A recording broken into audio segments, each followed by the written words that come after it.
all the way from the US to be with us today. Welcome, Dr. George. The next one is Dr. Damaris Odein, a plant geneticist from 4+TAAT.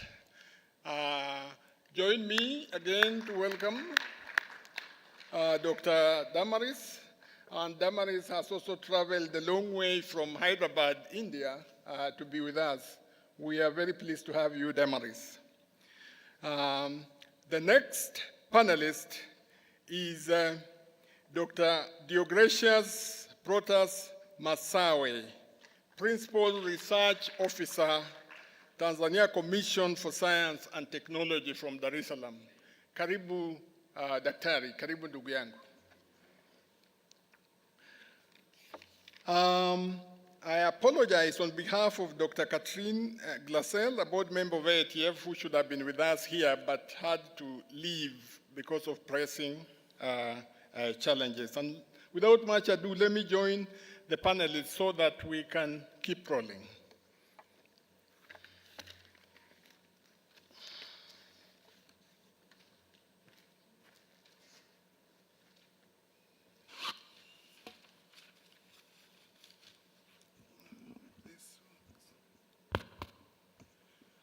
Yeah, let's start off, distinguished panelists. I'll start off with you, George, if that is okay. George, coming from a university community, land-grant university in the US, which we know is a center for research, discovery, and innovation. Please share with us your perspectives on how discoveries and innovations coming from the university may be protected while at the same time also made accessible to other parties, giving examples from practical examples from your institution. Over to you, George. Sure. Well, I'd like to start out by thanking the organizers of this very informative and inspirational meeting for the opportunity to be with you today. Again, my name is George Smith. I serve as the Director of Michigan State University Ag Bio Research and Senior Associate Dean for the Research in the College of Agriculture and Natural Resources at MSU. And in that role, I oversee the research enterprise for the College of Agriculture and Natural Resources in the broader university, the bulk of the broader university in the areas of agriculture and food systems and the environment. And that includes administrative responsibilities for over 307 faculty who are committed to doing research that will make a difference in the state of Michigan, in the United States, and across the globe.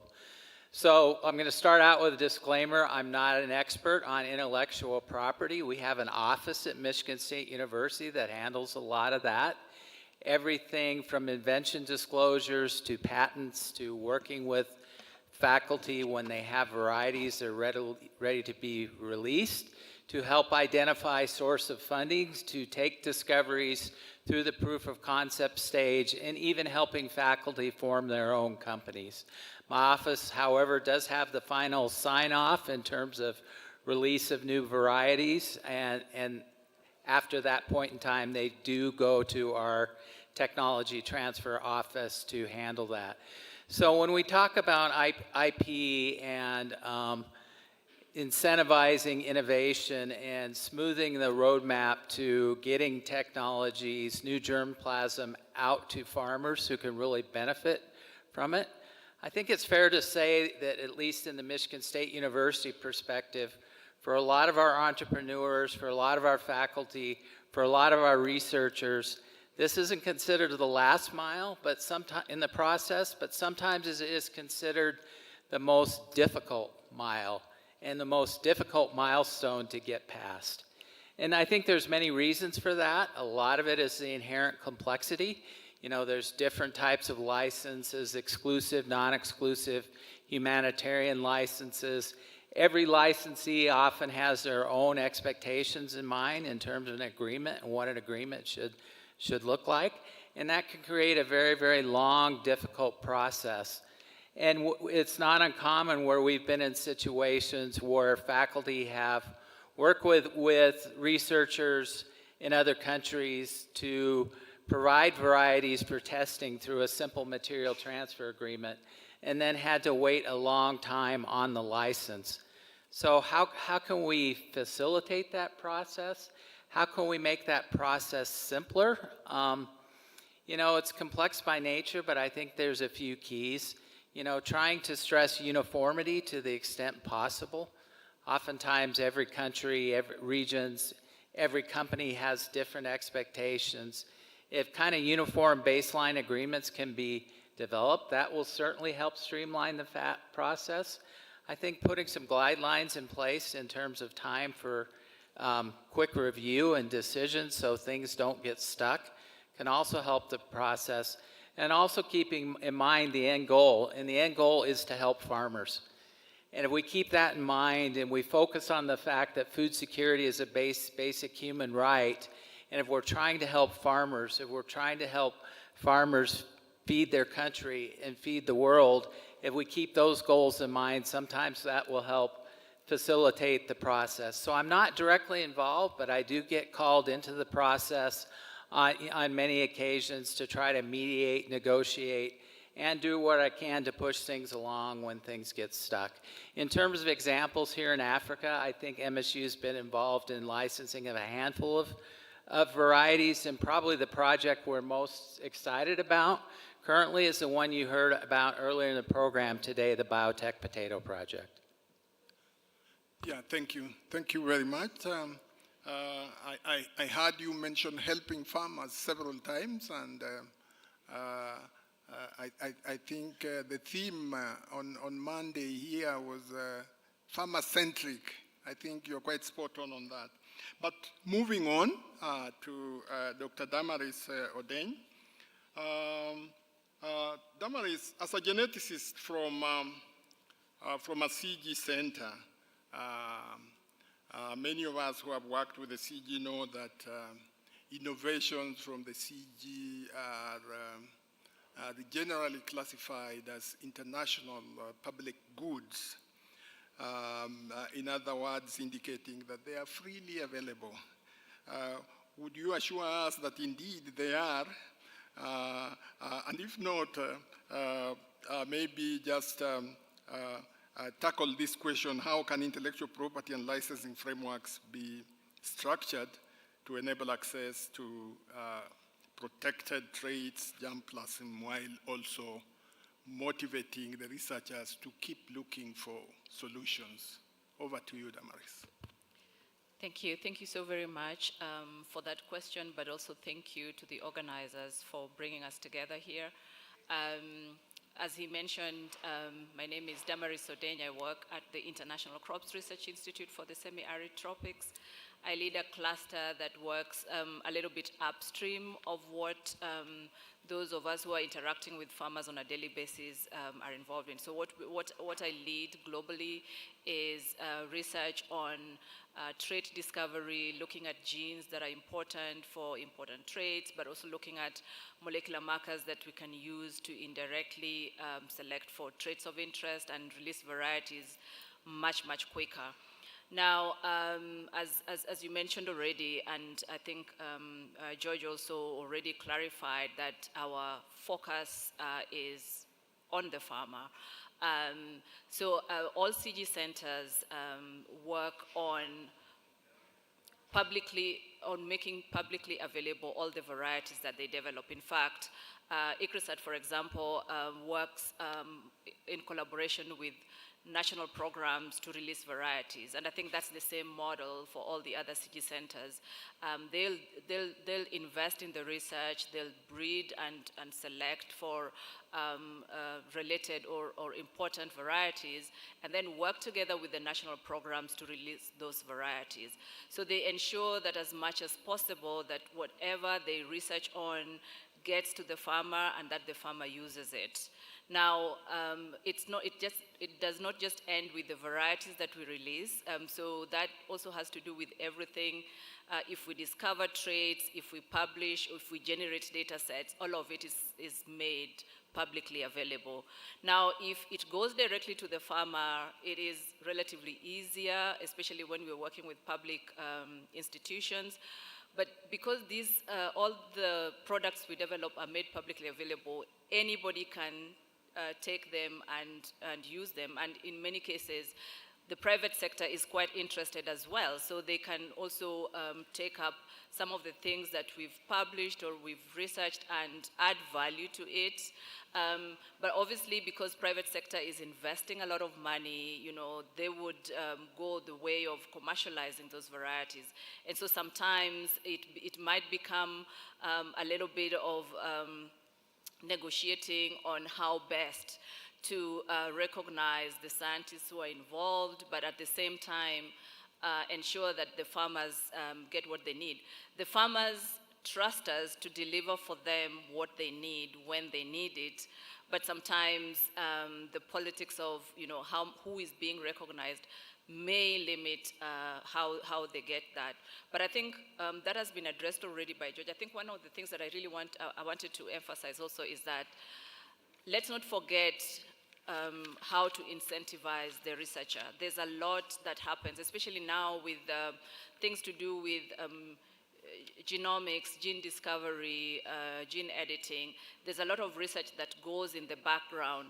And even though a researcher might be working in a public institution, let's say most of the public institutions, they really need to be incentivized to keep on doing what they're doing, and wake up in the morning and feel like I want to make the life of the farmer better. And so it's in the soft things like intellectual property, how it is designed or how it is worded that would incentivize them to keep doing it and ensuring that we have constant flow of material to the farmer that's going to improve their lives. Yeah. Thank you. Your very last comment touched on the area of incentivizing the scientists, even if you work in a CG to produce public goods, is an area that's very, very important because indeed the scientists need to be incentivized. But perhaps you fell short of just suggesting some of the ways which is at the core of the question. Would you like just to very quickly suggest? Yes. Yeah. So the typical way is public-private partnerships that has already been mentioned.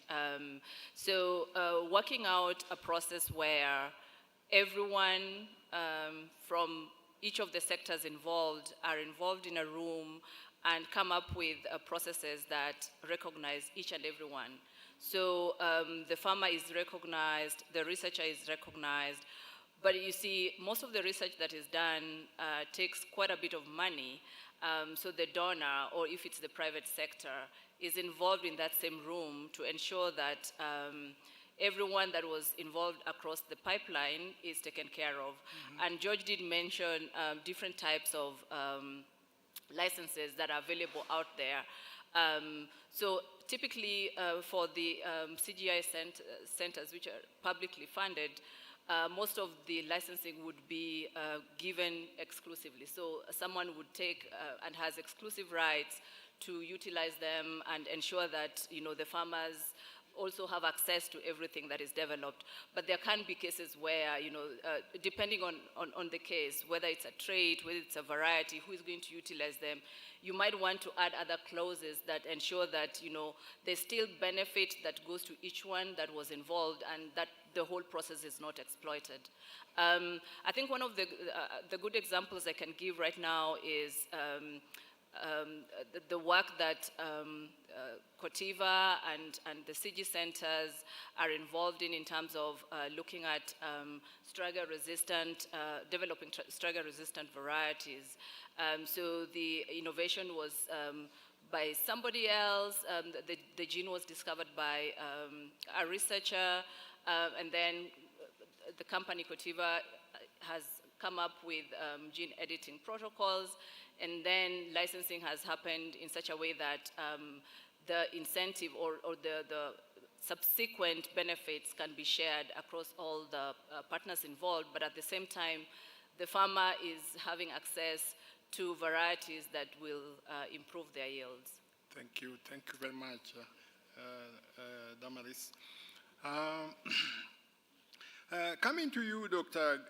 Deogracius Masawe, I know you come from COSTECH, Tanzania Commission for Science and Technology. And COSTECH, therefore, is a premier, we know it, a premier institution for governance of science, technology, and innovation in the United Republic of Tanzania. Please share with us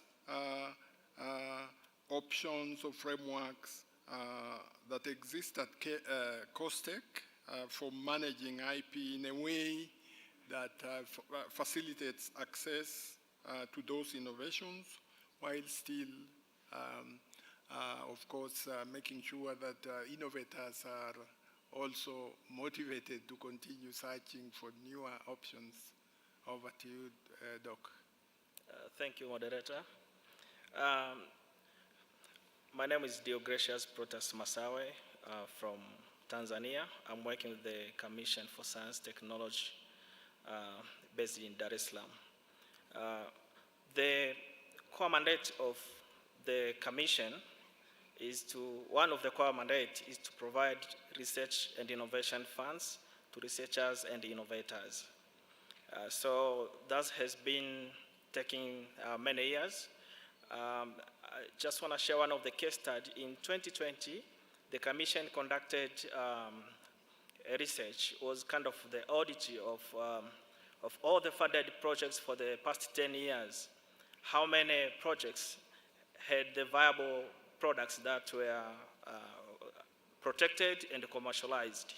And from that research, they identified 39 funded projects had the assets that could be protected, but the developers of those innovations, they put them in the shelves, and they had very little awareness about protecting their innovations. So from there, the Commission came with different strategies. And one of the strategies was the establishment of the Tanzania Technology Innovation Support Center. In collaboration with WIPO and the Commission, we are able to establish this support center in 49 institutions, which were having these innovators who were the beneficiaries of these funds. And this coming financial year, the Commission has allocated funds to conduct the impact study to see those support centers, what kind of innovations they have already registered, and possible the process of commercialization and other impacts. The second issue about the Commission, recently it has launched the commercialization fund. It has partnered with the World Bank and CRDB Bank. So the Commission has secured $1 million to support the commercialization of the innovations. The beneficiaries of this fund, they are innovators. And the Commission is the guarantor of these innovators. So once the process is the innovators, they have to apply the fund through the Commission. And once the innovators have been vetted, then the bank will give them the revolving fund with 7% of the interest rate. So the innovators, they don't have to have like a land or to lease any property to get that fund. We are guaranteeing them. Thank you. Yeah. Okay. Yeah, thank you very much, Doc.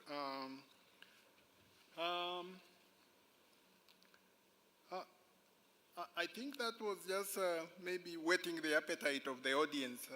And when we started, I did make it abundantly clear that this is an interactive panel.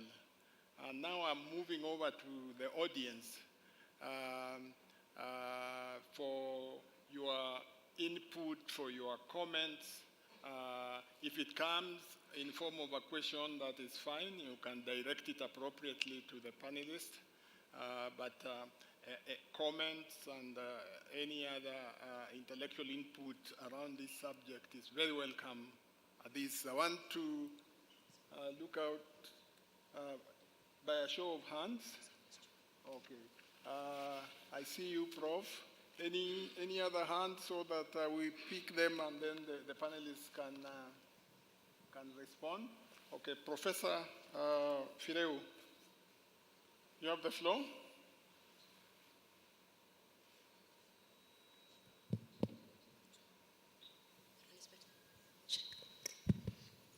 Thank you, Mr. Moderator. I have a couple of questions. One is to Damaris in Zanzibar, one is to my Tanzanian brother.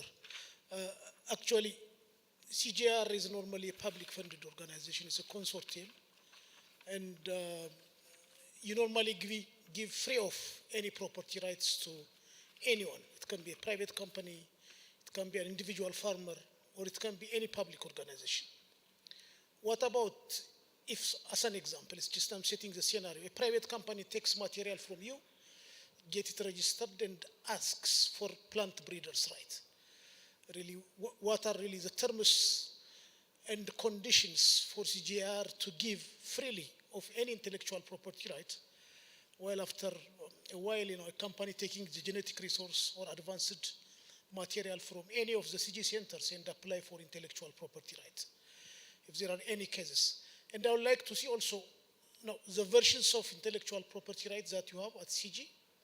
Now, currently, most of the CG centers are doing work on genome editing, which they didn't do for genetic engineering.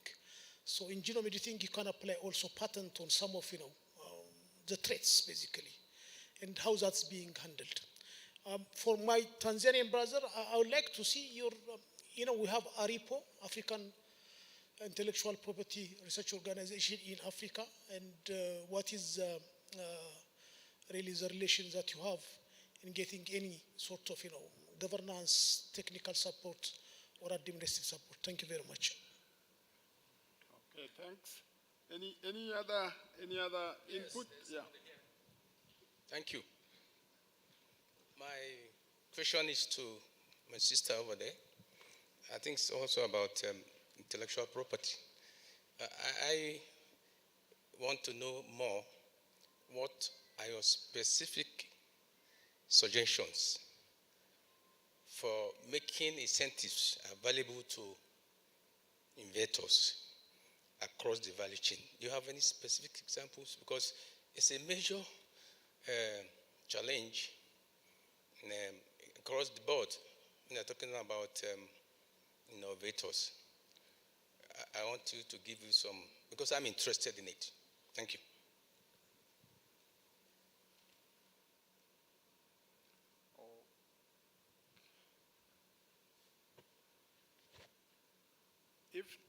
If no hand, let's have one, and then we can bring it to the panelists.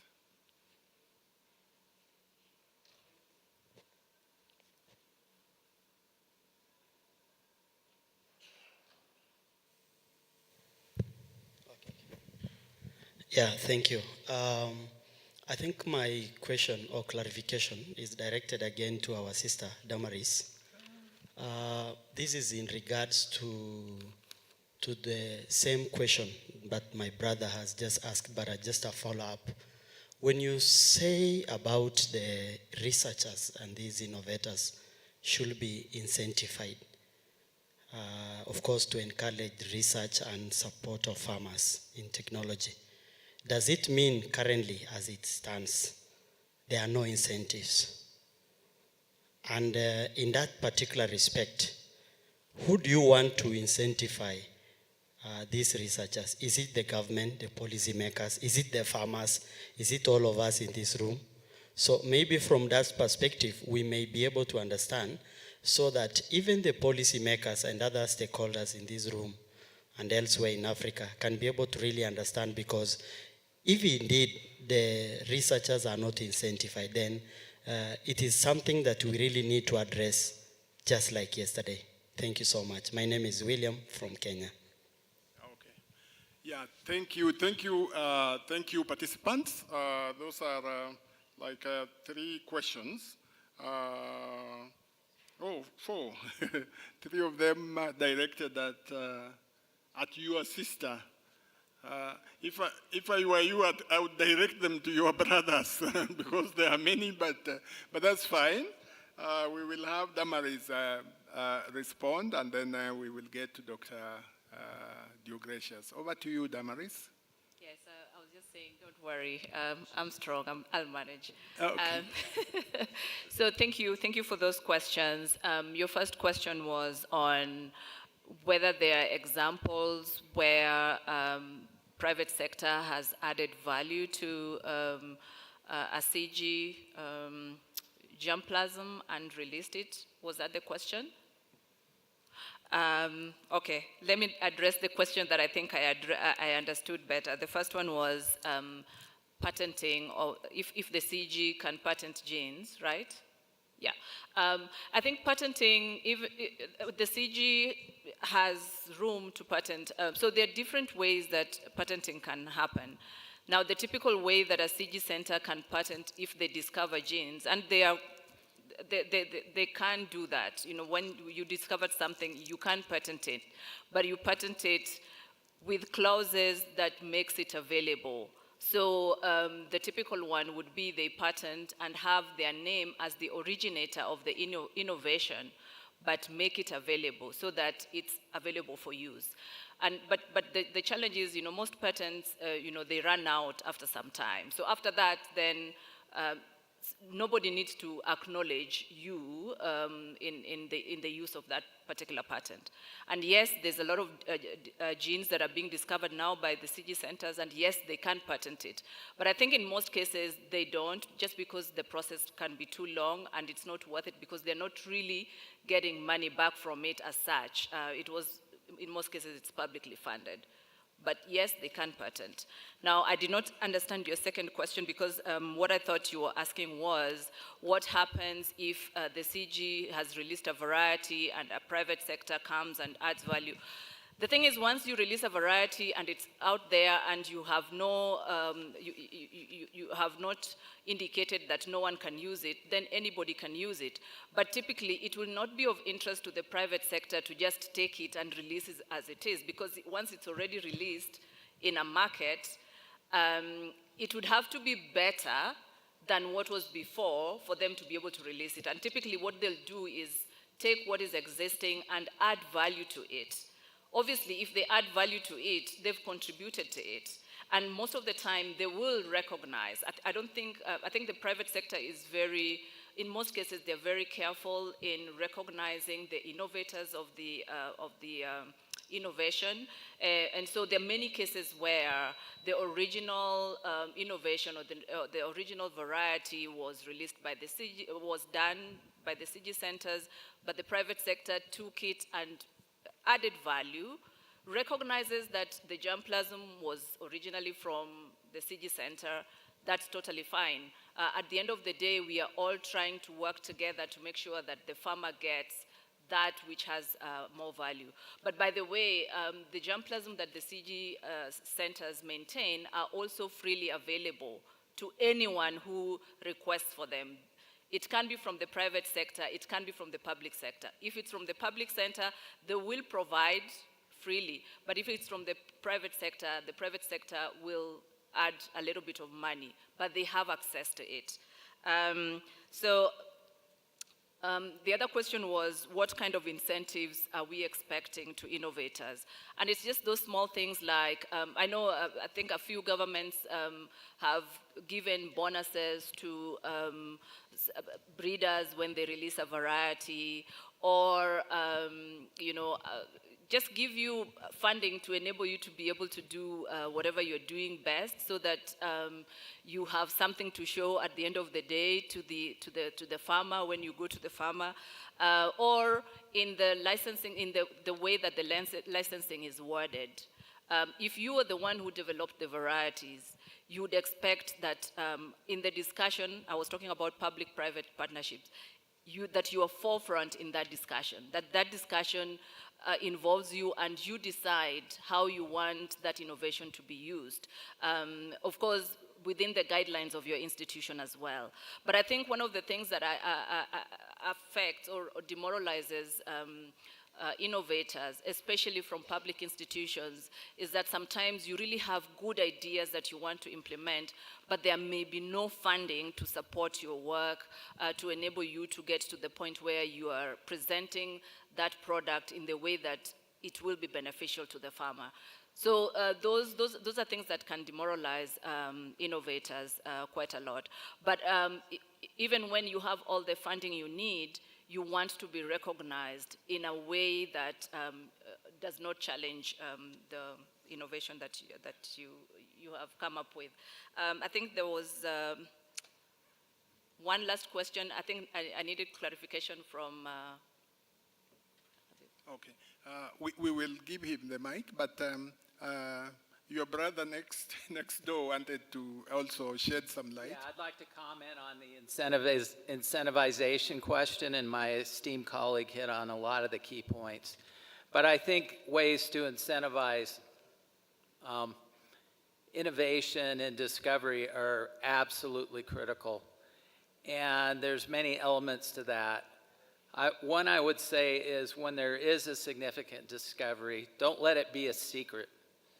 You know, let people know that this work has really made a difference, that it's really made a difference for farmers, and use the farmer voice to talk about what a difference this discovery has really made. Well, that's not monetary incentives for our innovators. It does show that the work you're doing is really important and valued.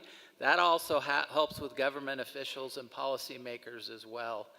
Sometimes in science, researchers are too humble. They don't want to talk about their successes. So we need to help them do that. And that's really critical to the future of funding and investment in ag research to begin with. So that's really an important process.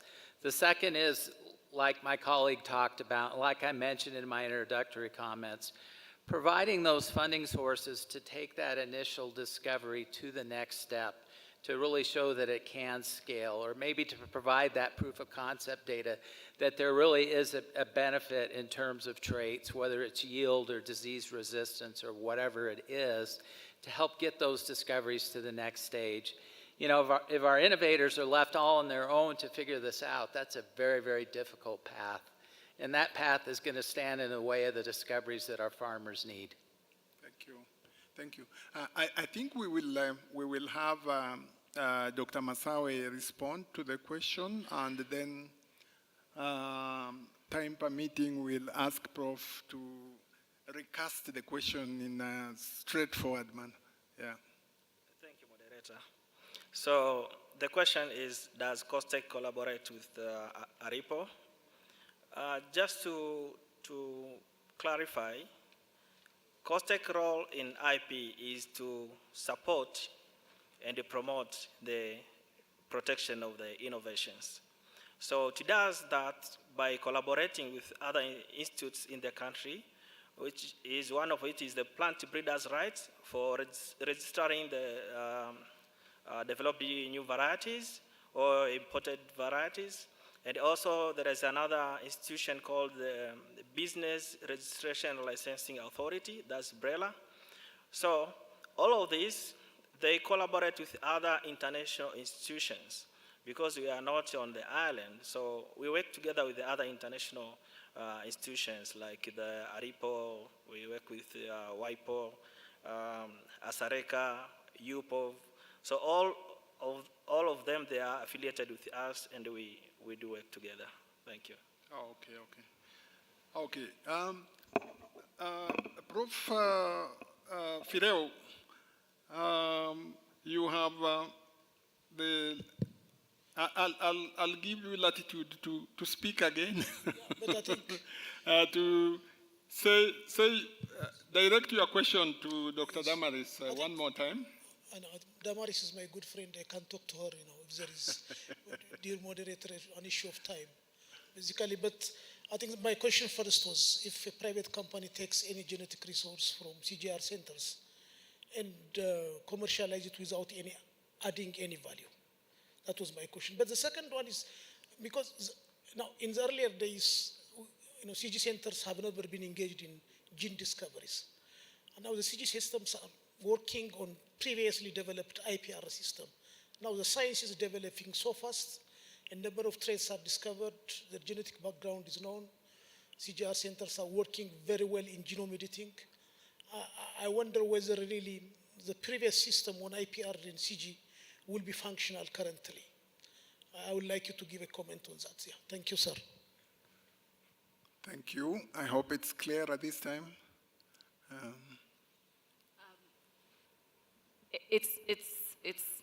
Yeah. I'll try to address what I understood. I think what you were asking is if the CG centers, so the first one was if private sector can release a variety without adding value. I think I addressed that. They would need to add value for them to be able to release it. And if they release it without adding value, there's a system, and I'll give specifically at ICRISAT how we work with the private sectors. We have a consortium of hybrid parents, research consortium, for example. In that way, we give them breeding lines. So these will be advanced breeding lines that they select, and then they will go and develop the hybrids themselves. That way, they are adding very little value, but they're still working together with us.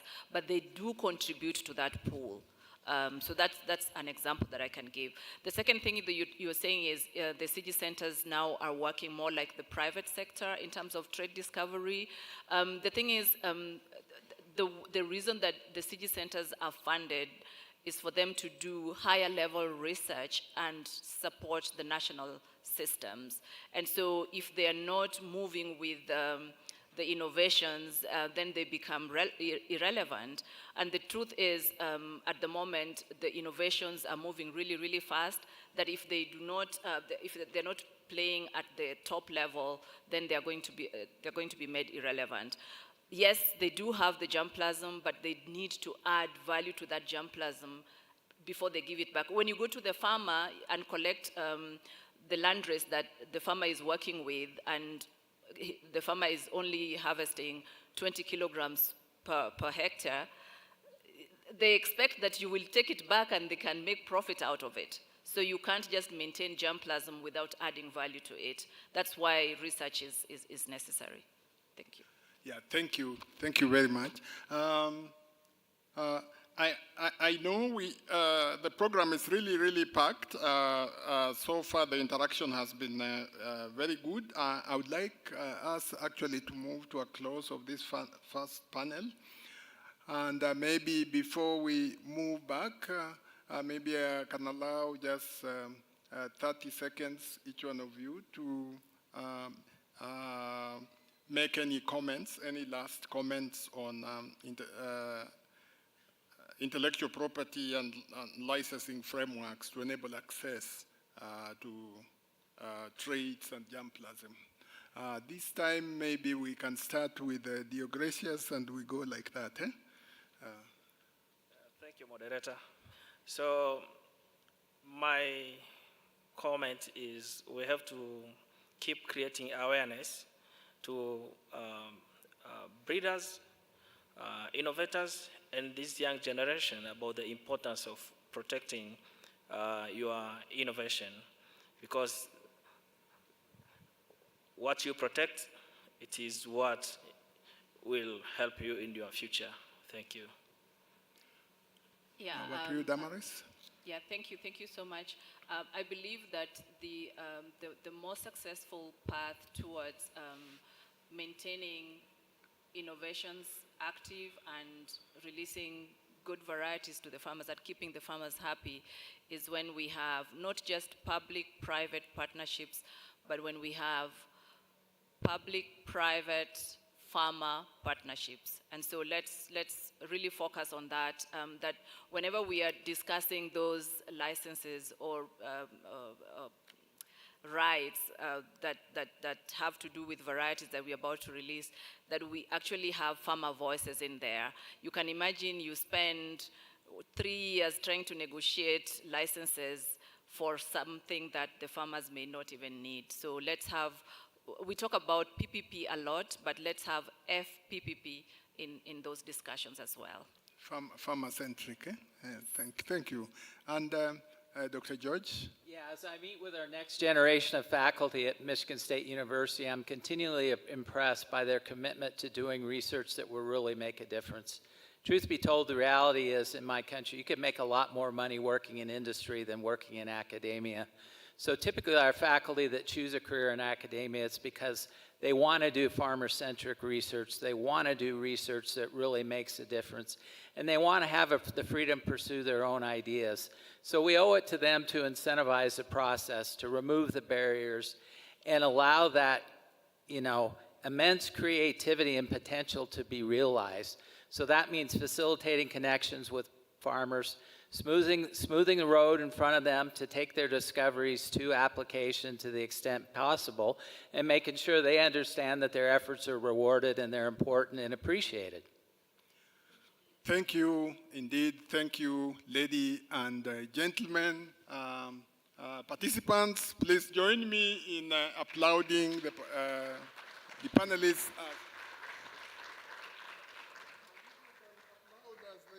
Walk up to their seats, that would be okay. Thank you very much. We have the second panel, but they will not move forward just yet.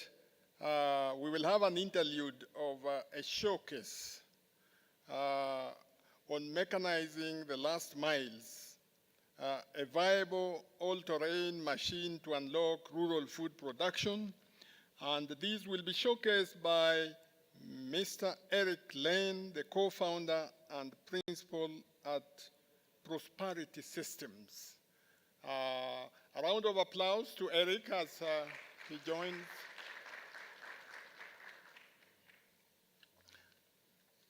Eric, I want to politely remind you that you have just 10 minutes to deliver that. Thank you.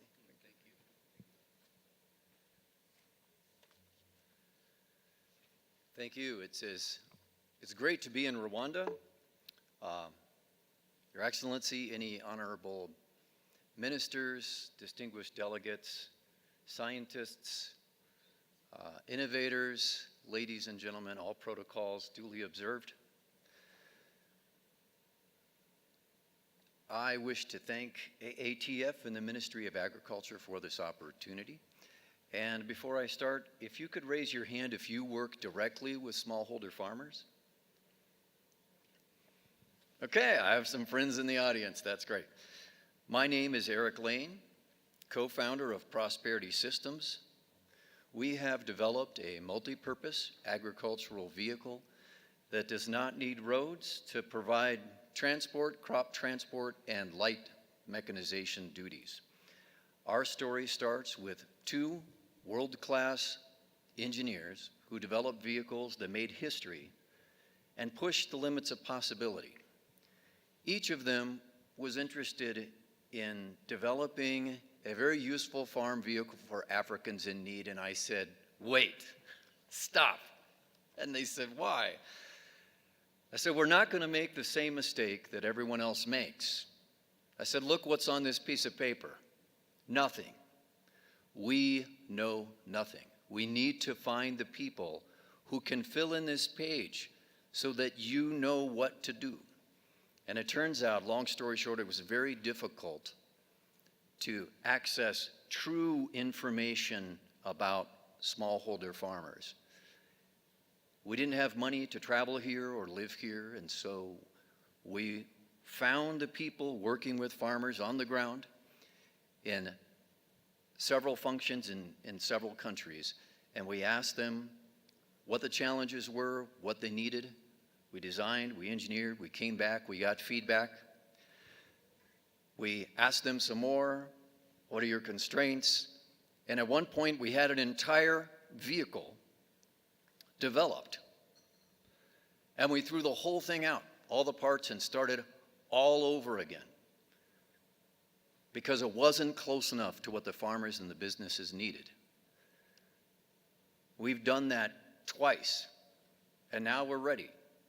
which brings us to some of today's sessions and how this innovation is relevant. In seed commercialization, success is often quantified by adoption and scaling. And we can agree that farmers need to maximize the full potential of the seed technology. We learn that requires more farm power. There's a farm power crisis in the rural areas. We can agree that farmers need to profit and benefit. There's a transport crisis in the last miles, and we learned that for decades, these crises have been fueled by a road crisis. Norman Borlaug said that 25 years ago, and it's still true today in many of these rural areas. Inadequate roads are often one of the key constraints. We learned that many of these value chain actors are struggling to move much of this using inadequate roads. But let's focus on the farmer, starting with crop transport at the farm field.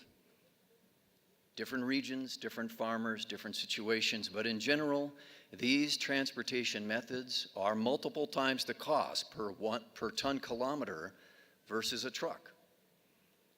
And the farmers are accepting far more than their fair share of the risk.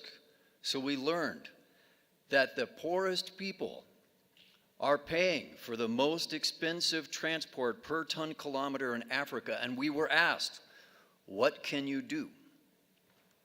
Now, when a crop gets to a road, if the road is degraded, transport can look like this, but it doesn't really matter the machine.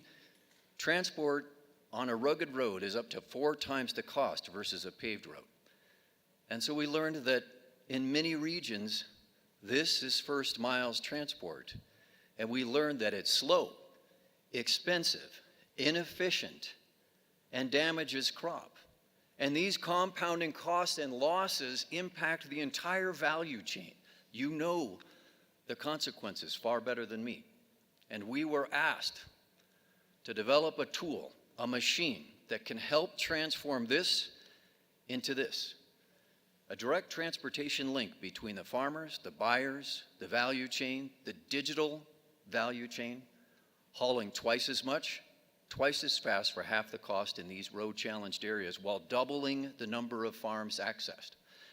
And not just for transport, for light-duty mechanization. So what is this machine, this service rover vehicle? It is a 1.2-ton all-terrain truck and light-duty tractor, engineered specifically for last-mile service provision. Developed, adapted from supercar all-terrain technology, no roads required. We were asked for it to be multi-purpose, year-round revenue. We were asked very simple technologies, locally built, something that women and youth could operate. The enabling technology is the suspension system, and if you were thinking of getting out your phone, this is probably the time to do it. This is the very first, if I can get the clicker to work. Now the clicker's not working. There we go. This is the very first technology demonstrator, just the suspension. Even it overcame rugged roads. As you can see, the impact. Yeah, there it is. The impact does not go into the crop, damage the crop, or the machine. The second technology demonstrator overcame rugged roads, staying level and stable. From there, the technology was developed further and put into prototype all-terrain supercars and pushed to extreme performance. Yes, ladies and gentlemen, those tires are the same tires that you have on your vehicle. So an innovation that could overcome inadequate roads. The challenge was adapting it for Africa. We were told to greatly simplify while preserving function for the suspension system, for the transmission. We were asked, could it haul big loads up steep grades and not roll over on slopes? We engineered for that. We engineered over 2 meters of suspension travel and engineered so that it could be multi-purpose, adapted to a wide variety of jobs using one set of parts, one engine, low carbon footprint, an incredible amount of engineering. And yet, it's so simple, if you understand a motorcycle, you can understand this machine. And thanks to you and us working together, it's ready to be built. Let's give you a hand, and engineering. We did this without any funding. Now, none of this matters if there's no economic advantage to mechanizing the last miles. We calculated 4x advantage, 4 times the crop delivered for 1/4 the operating costs versus other machines used in these road-challenged areas. Skipping the details, this is conservative. It does not include additional revenue from accessing twice as many farms, revenue from all of the work the other 300 days of the year, and any post-harvest losses that were saved. We were asked, could it be built in Africa? So it is engineered to be built, I can't get the clicker to work, there we go, to be built from very simple kits inside modified shipping containers.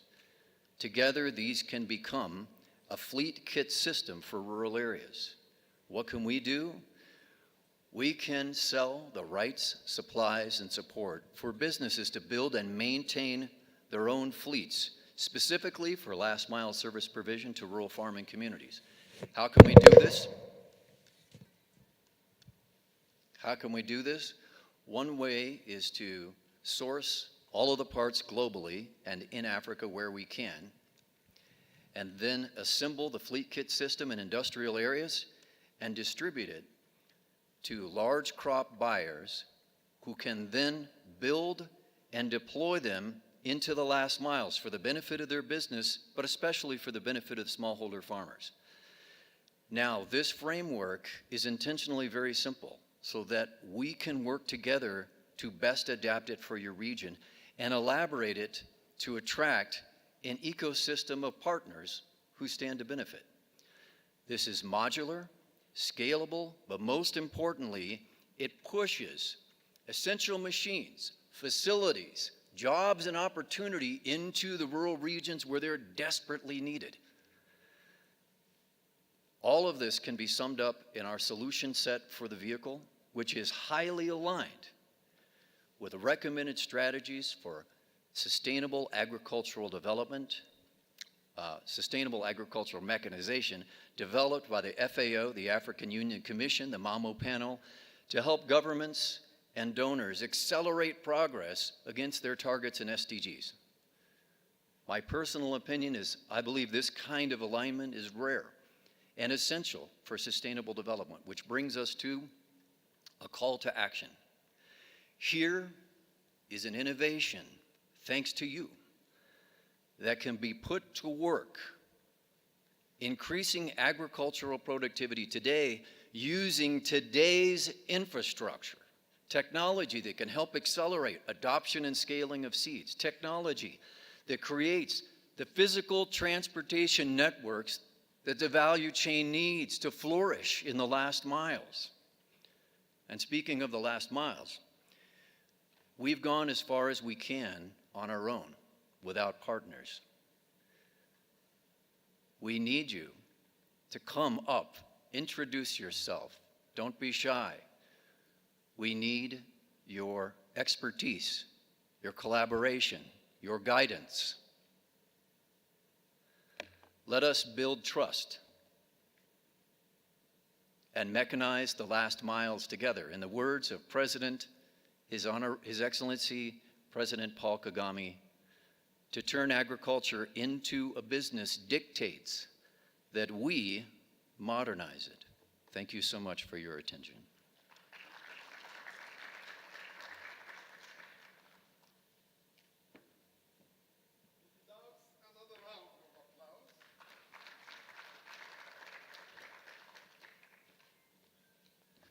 Thank you very much, Eric. If time permitted, I would have asked you how much, but I know you are still around, and many people would like to follow up on that.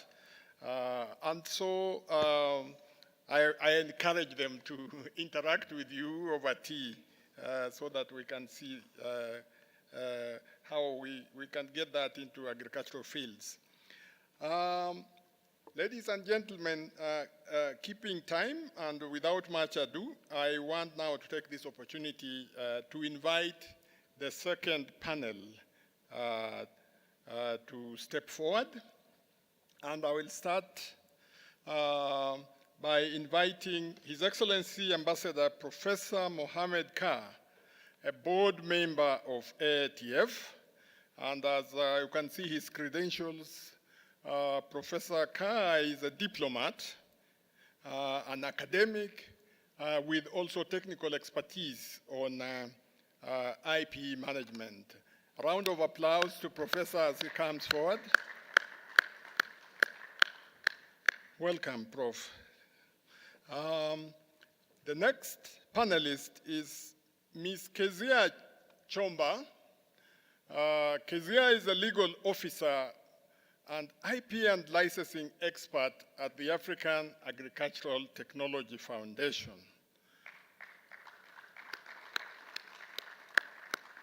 Welcome to the pod, welcome Kezia. And I would also like to invite Dr. Guillaume Nyagatare.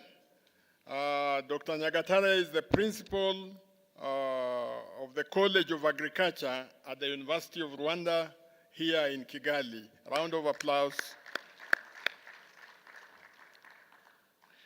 And last but not least, I want to invite Dr. Solomon Gizao, who heads the 4+TAAT clearinghouse at IITA. 4+TAAT, for those who may not know, 4+TAAT is an acronym for Technologies for Agricultural Transformation. Can you clap for Dr. Gizao? Welcome, Dr. Gizao, and welcome, everybody. Let's move on with the subject of intellectual property.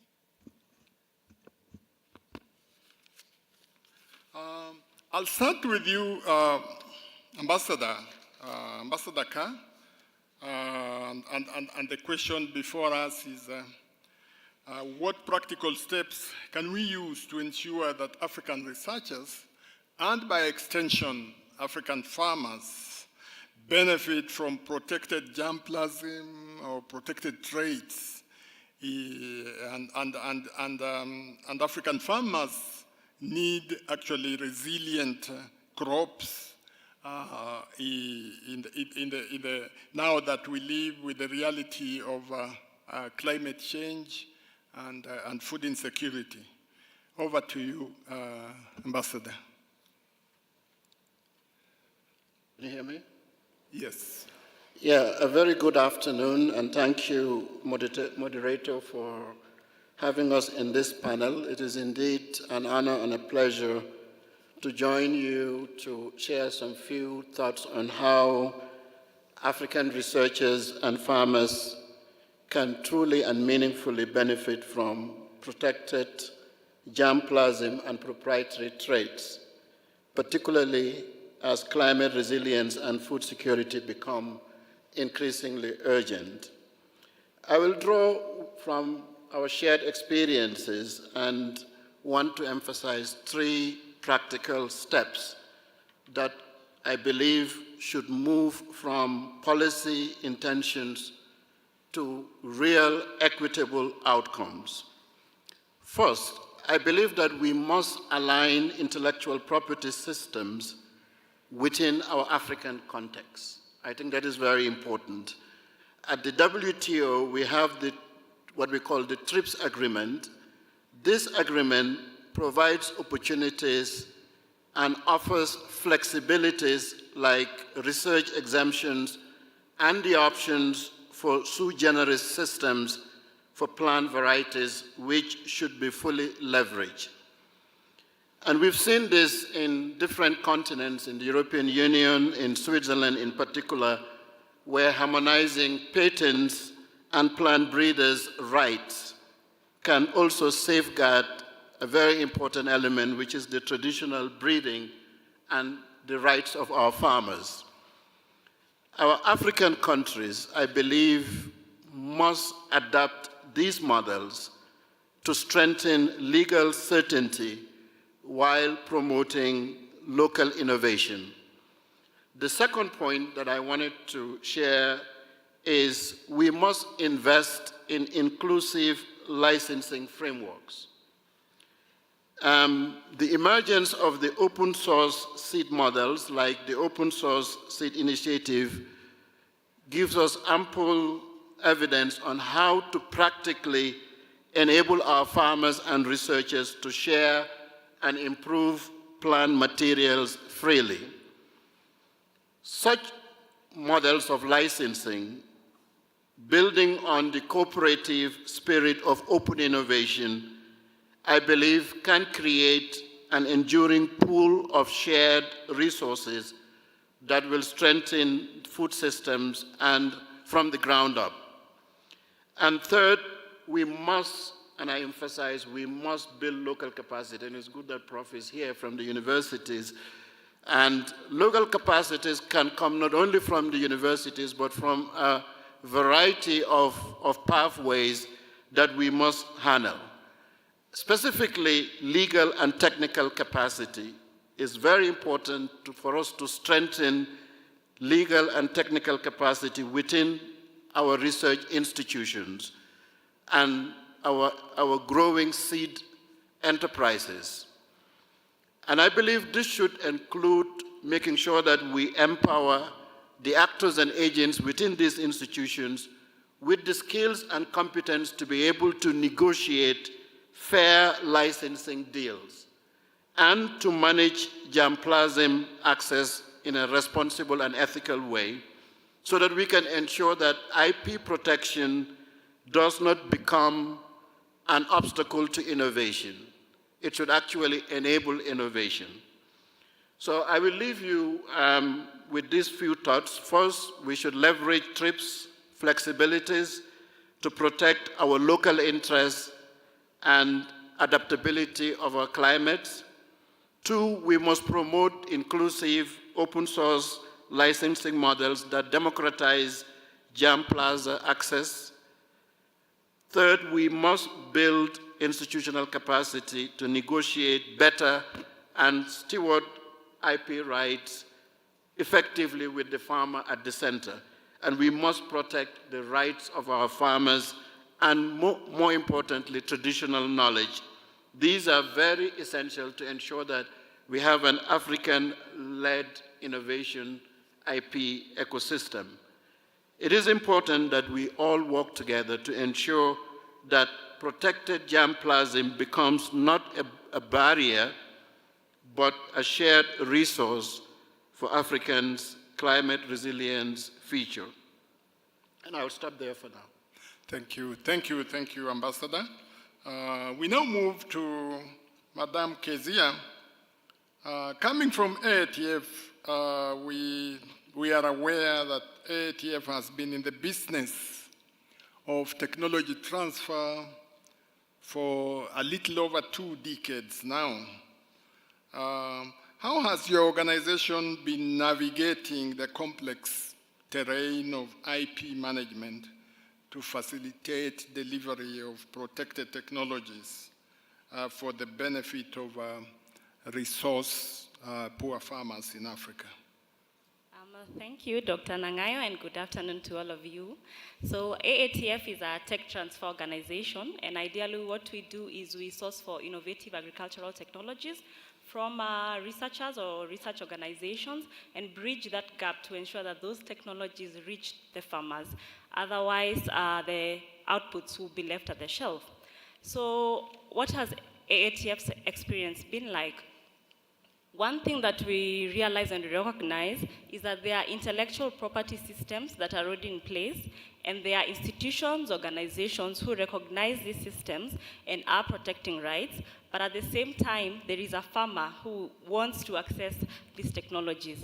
So AATF has mastered the art, let me use that word, of negotiating germplasm traits and also breeding methods from third-party entities, and working with our national agricultural research organizations and also seed companies, we then work together come with elite hybrids and then license out to seed companies who are now the last mile entities, and we give the private sector to take over the business. So one such example is a project we call the Biotech Maize Seed Systems, formerly TELA. I think a majority of you are familiar with our hybrids. So this is a public-private partnership that has come on board, where we have CIMIT, we have Bayer, we have the National Agricultural Research Organizations, and we have seed companies drawn from Kenya, Nigeria, Mozambique, and Ethiopia. And what we have managed to do here is, from our private sector partners, we license in germplasm, we license in traits, we license in breeding methods. Then, working with our national agricultural research organizations, trait integration takes place. Then we go ahead to conduct the confined field trials, national performance trials, and then finally we have the variety release. Once we get the variety release, we then bring the seed companies. Remember, we are trying to bridge. We are not saying we are the solution, but we are taking or harnessing each other's strengths to ensure that the products that we come up with reach the farmer at the end. So our unique value proposition is that we use the humanitarian use licensing model, and this is based on how we were set up as an organization. So the licensing in of technologies from third parties is done free of royalties, number one. And once we license them in and trait integration happens, variety release happens, when we look for the seed companies, we also license out the output on humanitarian grounds. So why this works for us is because this is how the organization has been set up, and it is working because as we speak, we have TELA maize in Nigeria. In Ethiopia, we just gotten variety release. In Ethiopia, we are waiting variety release. In Kenya, we have variety release, but the challenge is we have a lot of court litigation, which has really put a stop to commercialization. So the experience has been, you do not have to know it all. What you have to do is to look for the partners, leverage on their strengths, because you all have the same aim at the end. You want the elite products to reach the farmer. So harness those partnerships and to ensure the last mile or the farmer at the end receives those varieties. But even as we work in that space, one thing we still call for or still ask our researchers to do is to protect intellectual property rights. I know this is not a very good topic, especially within Africa. Most African scientists do not want to protect because they do not see the value.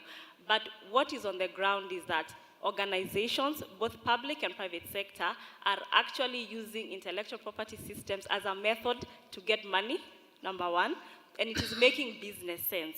So to the researchers here, the call would be, after you have made your research output, please remove your researcher hat, then put on your business hat. That way then you'll be able to see the commercial sense of your innovations. Thank you. Thank you very much. So we need to have several hats in the pocket. Eh? Yeah, thank you very much for your insight, Kezia. We move on now to Dr. Nyagatare. Coming from the university, where we know that globally that universities are renowned centers for research, discovery, and innovation, we would like to hear your perspectives regarding steps that can be taken to ensure African researchers and very importantly farmers benefit from protected traits, germplasm or varieties, especially in the context of climate resilience and food security. Thank you. And first let me say that myself, I'm not a breeder. I'm rather a soil scientist and an agronomist and a soil scientist. But as I was invited, I've given thought to this whole process of IP and how it could benefit to farmers. But allow me to have somehow a different perspective from my colleagues here that may be breeders. Let me first remind the public here that the way the IP evolved, in the ecosystem in which it has evolved. From my little understanding of it, it's evolved in a different ecosystem than African. Remember, it is mostly temperate agriculture. If you look at large-scale agriculture with different value system from what we have, say, in Africa, mostly it is gain, profit, and also much very individualistic communities. Now, as I've been reflecting how this could be fitting into our ecosystem, and it somehow echoes what my sister was saying here when he says that we need to have two hearts. You could find that some of us may resist this idea, perhaps from an ethical point of view, where you ask yourself, how can I be of a better good to my community when in most African communities, land may be owned by the family, may be owned by the community, and so the cost of property may be somehow different from what we are now seeing evolving in our cities. So I was arguing that if you're going to go into the IP system, let us now approach it from a holistic perspective. Let us look at the communities, at our societies, and I've been asking myself, had Africa been a global power, the pre-colonial Africa, been a global power, how would have the IP evolved? Would it have been evolved in the same way that it is today known? My answer to this, Prof, was that's probably not. If the value system that the Africans do have, no, most of the time we say Ubuntu, but it is a Bantu concept of humanity.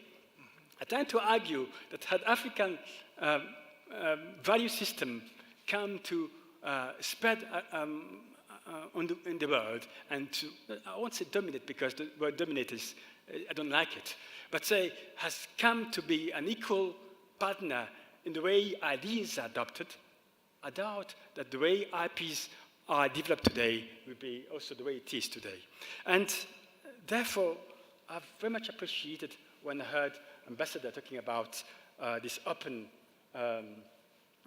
system, where farmers can also be recognized for their indigenous knowledge, recognizing that somehow we have been contributing, when I say we, as Africa, but also as farmers, been contributing to the agriculture.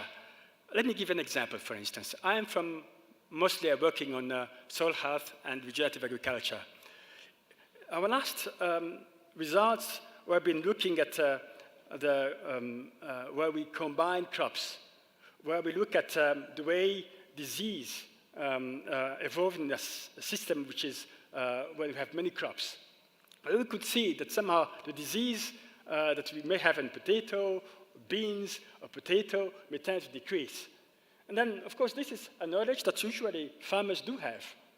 And you could see in the resistance that do have to have monoculture, or even to practice agriculture the way the textbooks today tend to tell us to do it.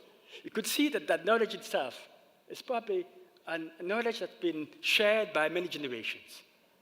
So to finish, what I'm trying to say here is to say, when we talk about IP, I'd like us to not only to look at a small set, but say, let us put the IP in the context of a social ecosystem of Africa. And I will stop here, but I would like to say that if farmers, if we don't have this dichotomy of breeders versus farmers, but we look at breeders in an ecosystem of farmers, where universities are not separated from the villages, but are somehow integrated, I believe many of the way we look at IPs may change. I submit. Thank you. Thank you very much indeed. Now over to you, Dr. Gizao. Coming from TAAT, which we know is a flagship program principally financed by the African Development Bank, targeted at bringing impactful agricultural transformation in Africa.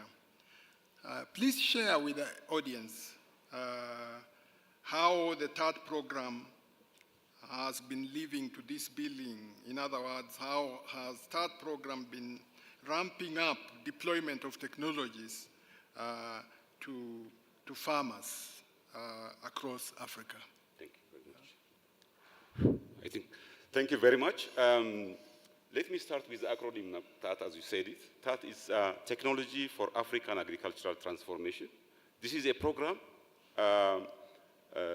of the Feed Africa strategy. And TAAT is aiming at reaching 40 million farmers to benefit from productivity-enhancing technology so that farmers can double and triple their productivity and production. And how do we work? To reach these 40 million farmers, the TAAT is using two approaches.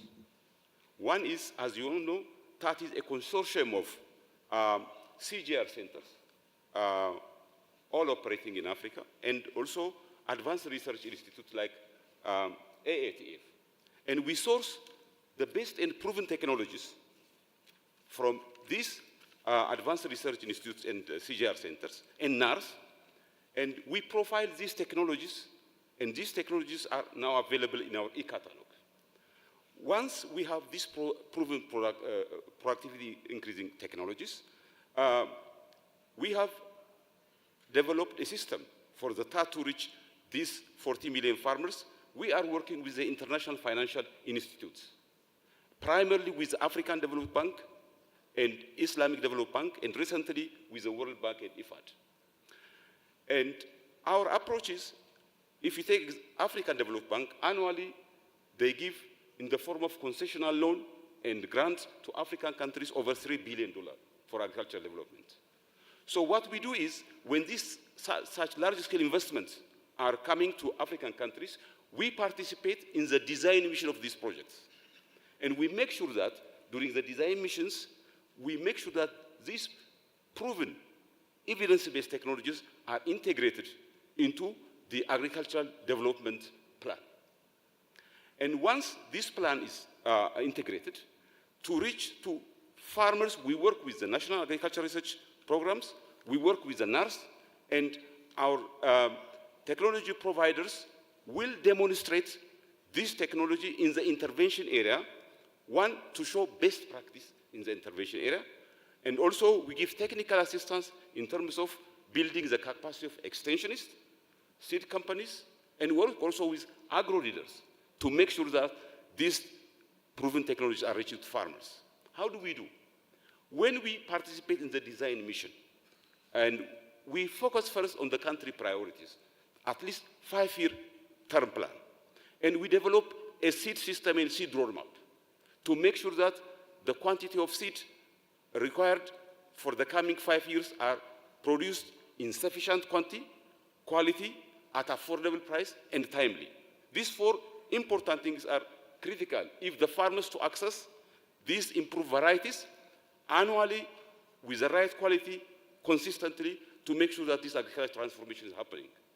So this is one of the approaches that we want to reach farmers. The second approach is we have established the African Cereal and Legume Breeding Consortium. This consortium is established in partnership with the African Seed Trade Association. The African Seed Trade Association has got more than 200 private seed companies operating in Africa. These are multinational, regional, and national seed companies. And what we are doing now is we are accessing these private seed companies, cutting edge and newly released varieties from the CGR centers and advanced research institutes. And we are, as a TAAT, serving as one-stop shopping. And these private sectors can benefit these IP-protected, proven, recently released varieties, and they will commercialize and disseminate to farmers. And we are helping these private sectors to be linked to the large-scale investment that we are working with the international financial institutes. So farmers can benefit from these cutting-edge technologies. I would add what has been said, one statement. IP and licensing is really a great opportunity, on one hand, for farmers to access best-based technologies, and at the same time, it also encourages and promotes innovation, and innovators to come up always with a proven and climate-resilient technologies that are nutritious and adaptable to pest and disease situations so that farmers can benefit the productivity. Let me add one example. As a result of this intervention, if you see, for example, in Cote d'Ivoire, our farmers increased rice productivity from 2 tons per hectare to 4 tons per hectare. If you see, in Nigeria, farmers who adopt maize varieties, and in southern Central Africa, drought-tolerant and water-efficient maize technologies, farmers increased their productivity from 2.1, 2.2 tons per hectare to 4 and 5, 6 tons per hectare. This is just happening in farmers' fields in large scale. And if you see, Ethiopia has become even a wheat self-sufficient by adopting heat-tolerant wheat varieties. So this is an approach which we are working, and it's really showing great momentum, and we want to really work with this approach to reach more than 40 million farmers benefit from this technology. Thank you very much. Yeah, thank you very much, Dr. Gizau. Ladies and gentlemen, just to remind you, this is a technical interactive panel, and I now want to move to the audience for any comments, any questions. Let us interact so that if there is any ideas that are in the audience that did not come out regarding this subject of intellectual property management, let it come out now. If the mics, the roving mics are out there, let me see by a show of hands, any input from the audience? Oh. Any hand? Okay, I can see one. Yeah, there. Over to you, Prof. Is it only one? Okay. Thank you for the opportunity again. Professor Ambassador, you mentioned that there will be need for IP protection, but that we should not allow that to become a barrier for accessibility by end users. I'm looking for how you balance that, because intellectual property, even though it could be intangible, it's valuable. And like trade secrets, every trade secret is about protection so that invaders will not invade your space. So how do you balance this protection and then to allow accessibility to the end users? Then my sister talked about changing cap from the research to the business. You're moving from one value system to another. That's what it is. At what level, at what point do you get that one done? Because those of us in the university system, our value system is completely different from the business environment. And so how do you get this done? And like you mentioned about Africa not valuing, putting value for these valuables. And because some of them will even invent and don't even care about the invention. And so some scavengers came and pick it and become a thing. So how do we ensure that this valuable but intangible assets of us begin to teach our people to have value for it, and so that we can embrace the protection, but not to serve as a barrier to people who are supposed to use. Because somebody just said now that the measure of the success story of whatever technology, whatever innovation is in the adoption and the scaling. That made real sense to me. So, but how do you get this done? Thank you. Any other question? Any other intervention? I see a lady over there. Yeah. Can I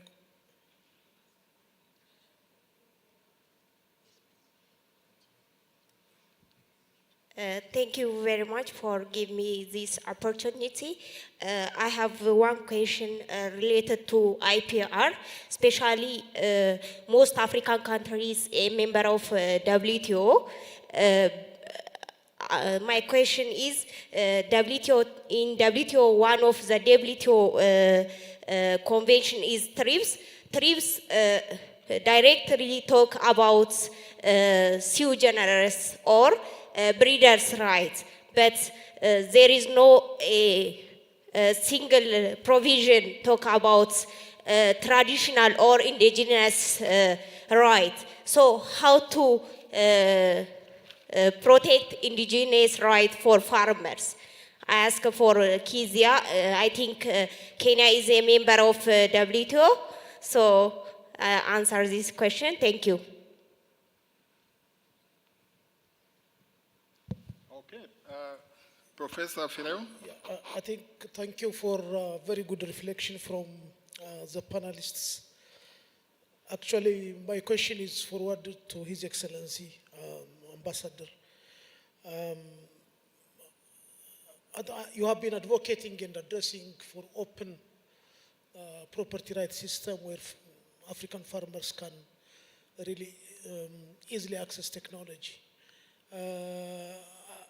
And of course, we have an African model law for protections of the rights of local community farmers and breeders, which was developed by Africa Union 24 years ago in 2000. And this has never been domesticated by member states and has never been implemented. More importantly, I wonder whether really the open system will benefit, Africa as a continent, because there has been a lot of genetic resources that has been biopirated and abused by private companies in the West. And really, ATF as one of the technical and also research and advisory arm that's supporting Africa Union, shouldn't we have the same voice at African level and really face all of the challenges and also reap the opportunities and benefits that are in place in science, technology, and innovation? It's not only in plant breeders' rights, it's not only in farmers' rights, on all other science, technology, and innovation. Thank you. I think we can, okay, very quickly, then we can have responses. Over to you. Okay, my name is Mel Olwoch from Sasakawa. I have a question for ATF, the lady on the panel. She made some very interesting products, which you have. A good example is Telo, maize variety. And I know you also have this game-changing cowpea variety, which is resistant to maruca. And the biggest challenge for scaling some of these technologies, because they're GMO, is the biosafety laws of some of these countries. What exactly are you doing to overcome this tremendous challenge? Because GMO in some countries, it's everywhere. A lot of crops, in some countries, just GMO-based. And we all know there's nothing wrong with them. What are you doing as an organization to bring these technologies into country focus so that they can allow them to be scaled up intensively? Thank you. Okay, we can, distinguished panelists, it's now our turn to respond to the questions from the floor. And I'll start with you, Ambassador, to respond to about 2-3 questions directed at you. Over to you, Prof. Yes, I will try. There's quite a lot out there. I will get into the first question, which touches on the balance between IP barriers and innovations and incentives, and to what extent that is beneficial. In my view, the key is for us to design flexible IP frameworks. We must not fear intellectual property. I think it is important for us to understand that the challenge we have is in our countries, we haven't built a matured IP infrastructure and an IP ecosystem. Those building blocks must be in place.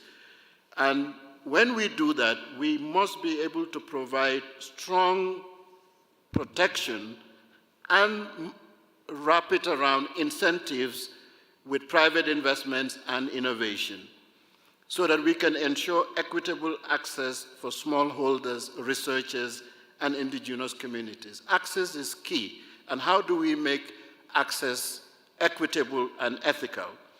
And you mentioned about TRIPS.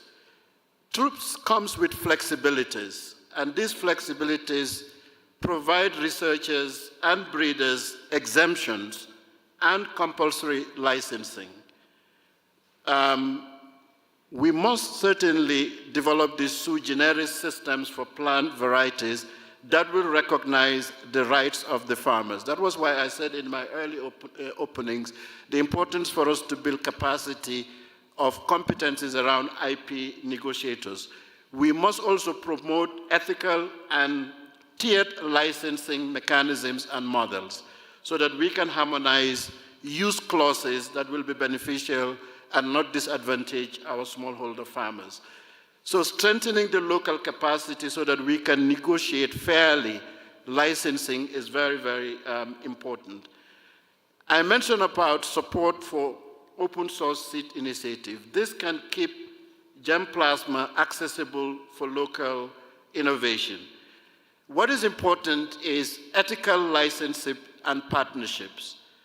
From the lenses of WTO or WIPO, voluntary licensing pools are very important and can help break monopolies. The companies, we must insist that companies must share elite germplasm with African NARs. If this is shared adequately, for example, with IITA, with CGIAR, under some form of a model, whether it's a royal model or free, royal-free or tiered model, it can only yield benefits for our smallholder farmers. We also have to know that the African Union's AFCFTA IP protocol is very important and must factor incentives for such agreements. I can't remember what the other question, I think that was the questions that I can recall, Mr. Moderator. I think one of was, will open access benefit Africa? I think that was another question, right? Yeah. In my mind, absolutely. I believe that wholeheartedly. I think I would not be fair to our work in WIPO and the WTO as it relates to intellectual property. Open access is very important. It can empower our farmers and researchers to adapt seeds to local conditions without costly licensing. And again, this needs to be negotiated. It can also help us protect indigenous knowledge by keeping out exclusive corporate intellectual property regimes. With this open access, we are protected. We can enhance food security by maintaining biodiversity and adaptive capacity for climate resistance. It can also help us to strengthen African-led innovation by making sure that we democratize access to high-performing germplasms. And there are certain treaties that are out there that can help, that helps us to ensure that we are protected. For example, in the WTO TRIPS agreement, Article 27.3 bis, which states that members may also exclude from patentability plants and animals and protect plant varieties by an effective sui generis system or by any combination thereof. So there are international mechanisms that will ensure that open mechanisms benefit rather than be punitive. We also have the ITPGRFA Article 9 for farmers' rights that will also ensure that we are not, the open system will not abuse us. The responsibility for realizing farmers' rights rests with national governments. including the protection of our traditional knowledge and the right to participate in equitable benefit sharing. And lastly, the WIPO IGC mandate of 2022-2023, which states to negotiate an international legal instrument for the protection of genetic resources, traditional knowledge, and traditional cultural expressions. And this treaty was passed recently, last year, in the World Intellectual Property.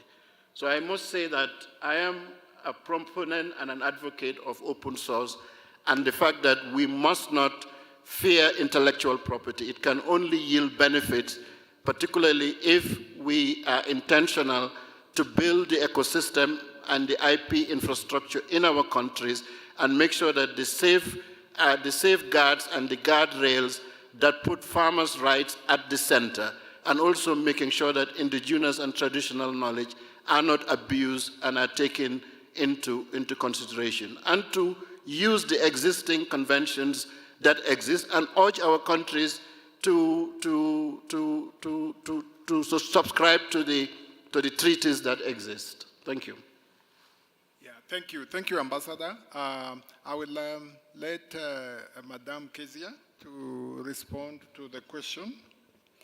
Thank you, Dr. Nangayo. So I'll start with the last one regarding what we are doing with regards to the call or the negative feedback that we are getting when it comes to commercialization of biotech products in the specific countries that we are working with.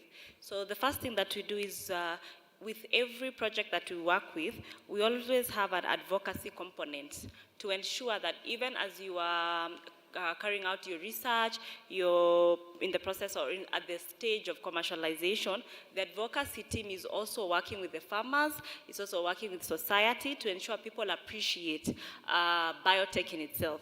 But the challenge that we find ourselves in is there's a lot of hesitancy, a lot of negative information that is out there. And what will surprise you is even lawyers in the legal field.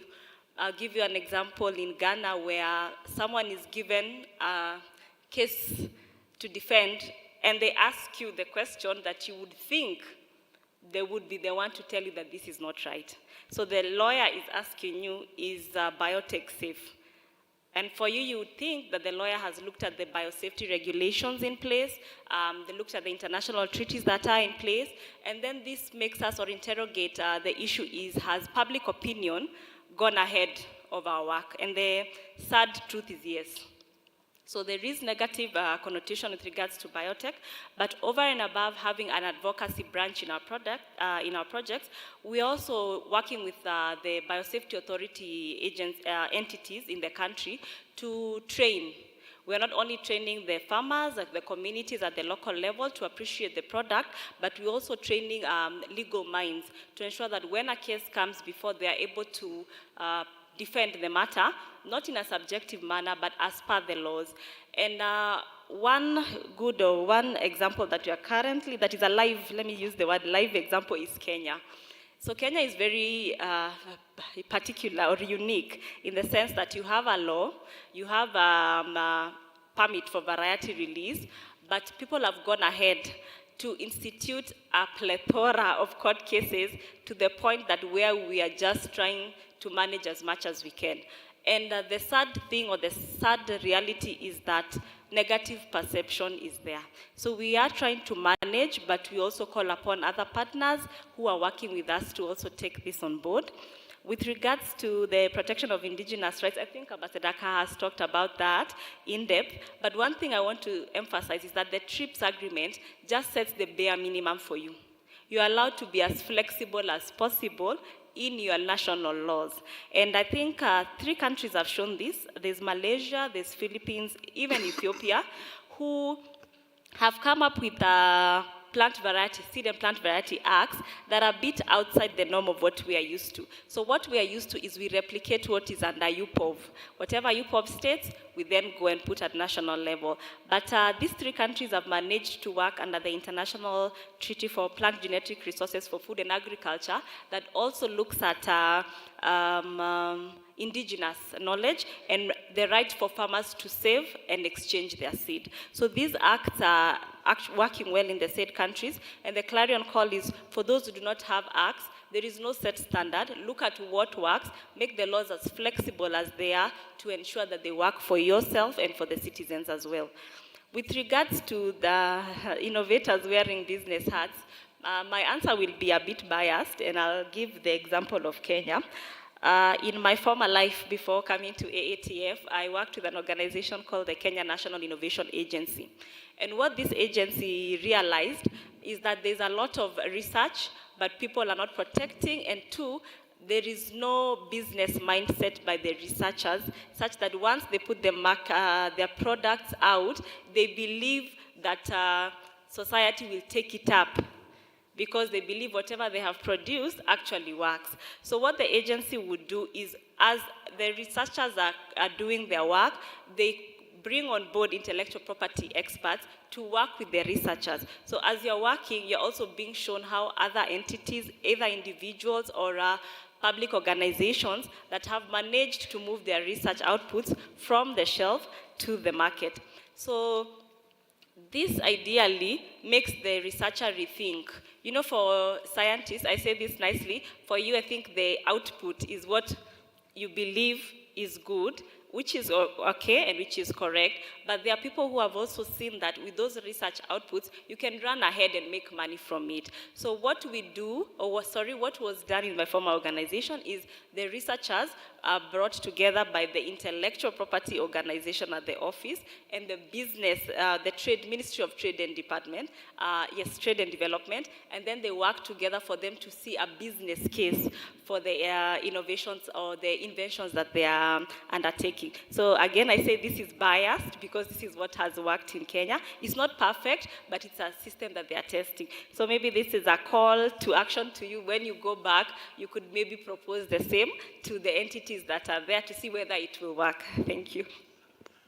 Yeah, thank you. Thank you very much, Kezia. And so far, I know that we are talking about intellectual property management, intellectual property protection, taking into account equitable access to genetic resources.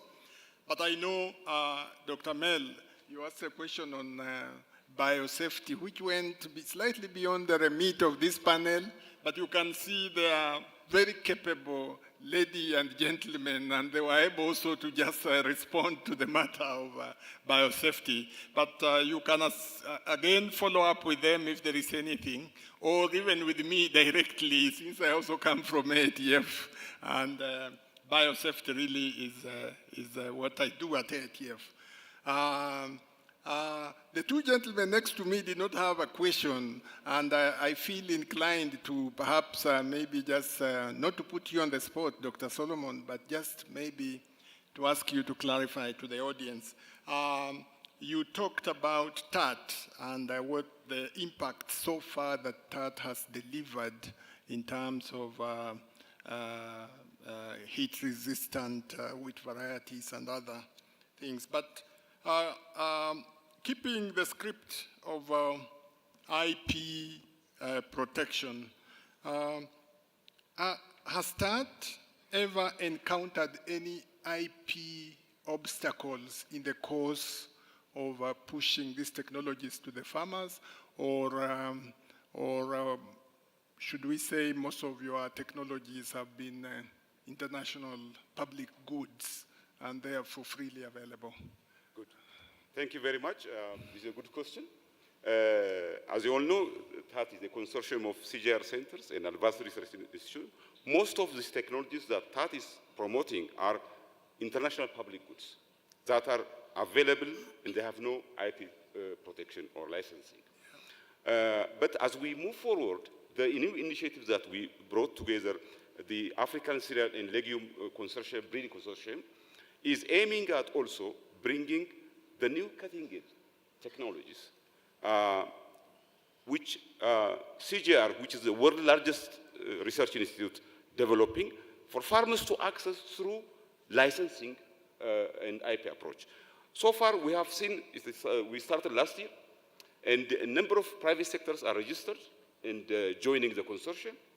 And we have started to provide them the first seeds for them to make an adaptation trial So we are seeing a great opportunity, and we believe that these IP-protected technologies are addressing the climate-resilient challenges that the farmers are facing, the nutritious challenges farmers are facing. So we want to make sure that through this IP and licensing, the private sector to reach to billions of farmers. So it is a work in progress, and we see that there is a great opportunity. So far, TAAT reached 25 million farmers to access these improved technologies.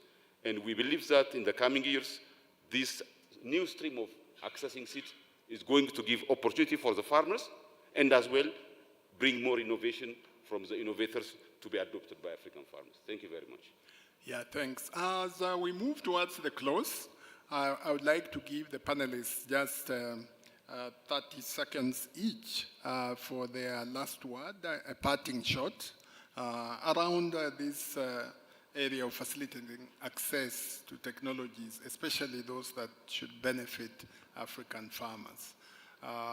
I'll start with you, Ambassador. Thank you, moderator. I must say, what I would want to leave us with is intellectual property must serve development. At the center of it, it must serve and enable development. When we combine ethical licensing, sovereign capacity, meaningful capacity on the ground, and farmer rights, we can then protect and remove fears around innovations and use innovation into tools for resilience and not just privileges. To truly balance innovation incentives and protect indigenous rights, our African policymakers, our governments, have a huge role to play. And that is to build the ecosystem truly in IP and innovations that factors the voices of the farmers at the center. Also to leverage international mechanisms like the TRIPS flexibilities, as we mentioned earlier, the sui generis systems, very important. We must also incorporate the ITPGRFA Article 9 into our national laws. This is also crucial for protection. We have to also support open access licensing and participatory breeding, very crucial. And we have to keep the organizations that we represent, such as WIPO and the WTO, to finalize binding instruments, particularly around indigenous rights. This is also very crucial. Finally, if we do this, in my humble opinion, will ensure that intellectual property will serve as a bridge, not as a barrier, and it will also help local innovators and climate resilience for Africa. And I thank you very much, Your Excellencies and delegates. Thank you so much for the opportunity. Over to you, Kezia. Thank you, Dr. Nangayo. So the final or the parting shot first I would say is that AATF has demonstrated that it's possible to access and commercialize, and we are committed to continuing to do the same. Not now, till the future, until we get it right, we will continue, we will pursue to access germplasm for the sake of commercialization. But over and above that, the request also to scientists is let's look at intellectual property as a way of getting money. Thank you. Over to you, Dr. Nyagatare. Thank you. I would like to see colleagues here looking at IP from the perspective of a child. It is impossible to look at a child without looking at the mother and the family as a whole.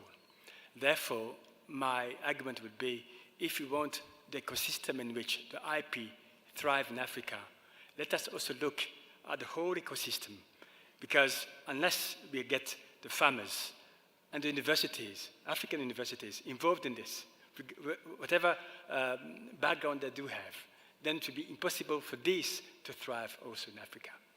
Thank you. Thank you. I just say last word. I think for Africa, feeding Africa, I think Africa must seize this opportunity of utilizing these IP-protected resources that bring solution to increase productivity and to improve the livelihood of African farmers. So I think we shouldn't be behind science, and we have to seize this opportunity. I see that with IP, it is possible to operate and succeed, that millions of farmers can benefit from these cutting-edge technologies. Thank you very much. Thank you very much indeed. Can you join me in applauding the panelists who have unpacked this subject for us? Thank you very much. I want to invite now the first panel to step forward. I hope the photographer is around so that we can take a photograph. And then there are two announcements to be made, and we will proceed from there. Thank you very much.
Yeah, some two announcements, quick announcements.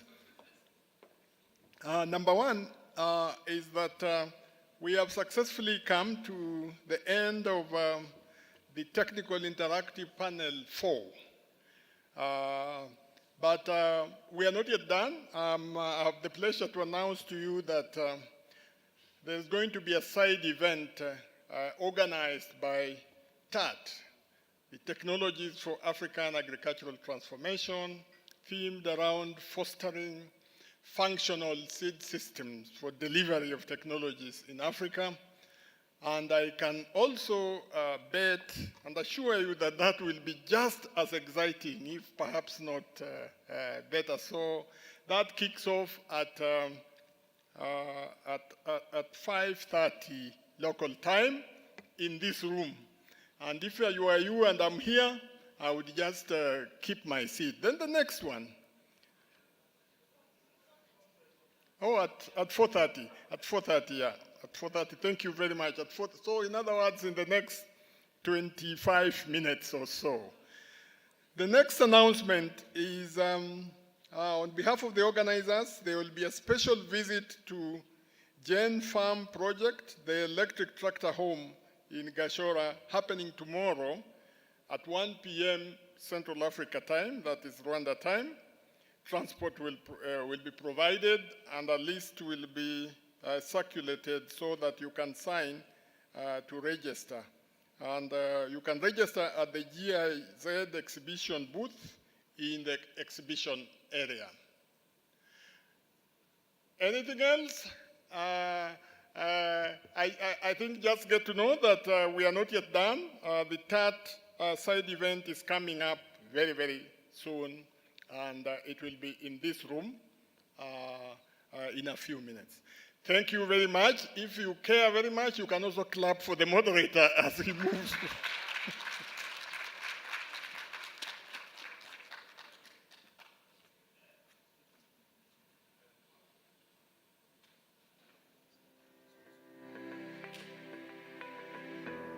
We are the technologies for African agricultural transformation, known as TAAT.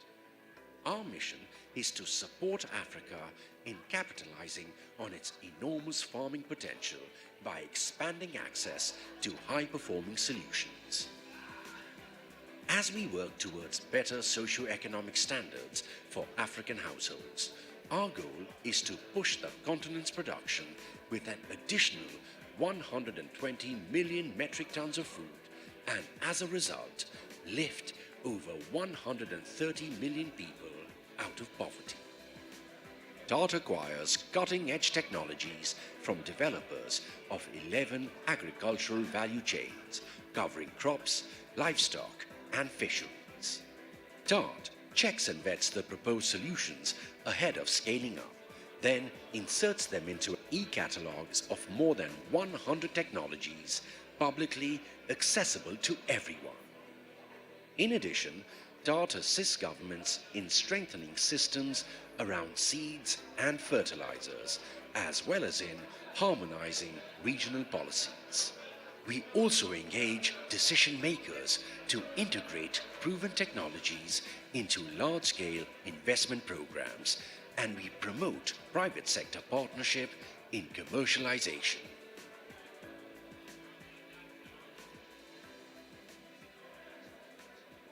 Through its technologies for African agricultural transformation, which we call TAAT.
We are the technologies for African agricultural transformation, known as TAAT.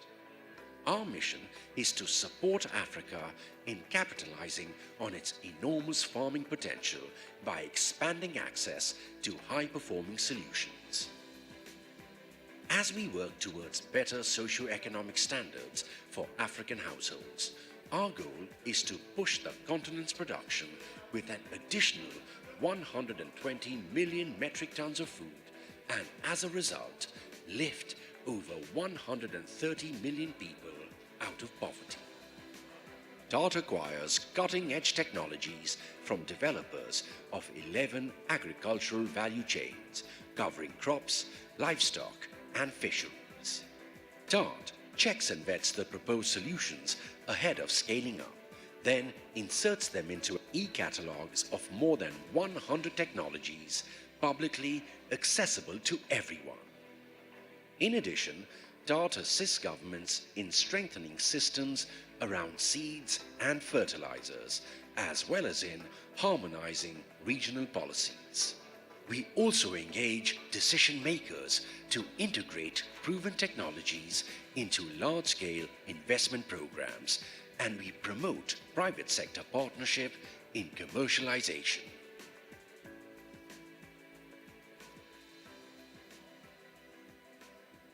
Through its technologies for African agricultural transformation, which we call TAAT or TAAT, the African Development Bank has also provided 12 million farmers improved climate-smart agricultural technologies. Within 5 years, and across 29 African countries, farmers have benefited from our interventions, boosting beyond double their crops' productivity. Via our platform, Youth in Agribusiness, TAAT continues to consolidate its commitment to women and to young African entrepreneurs. At TAAT, we treasure partnerships and we value scale.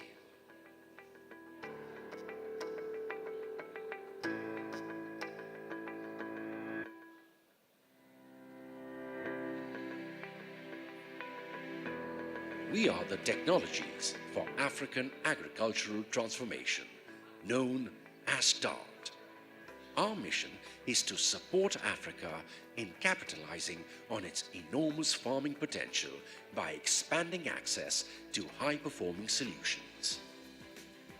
As we work towards better socio-economic standards for African households, our goal is to push the continent's production with an additional 120 million metric tons of food and, as a result, lift over 130 million people out of poverty.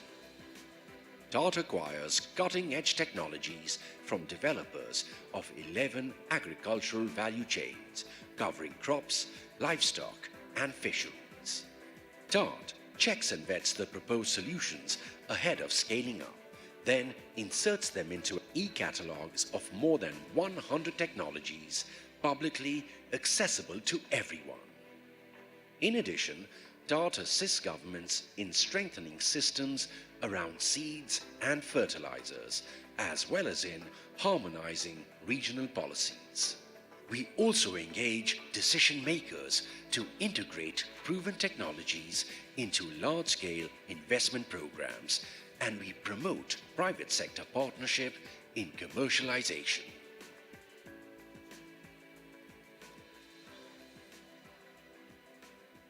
Through its technologies for African agricultural transformation, which we call TAAT or TAAT, the African Development Bank has also provided 12 million farmers improved climate-smart agricultural technologies. Within 5 years, and across 29 African countries, farmers have benefited from our interventions, boosting beyond double their crops' productivity. Via our platform, Youth in Agribusiness, TAAT continues to consolidate its commitment to women and to young African entrepreneurs. At TAAT, we treasure partnerships and we value scale.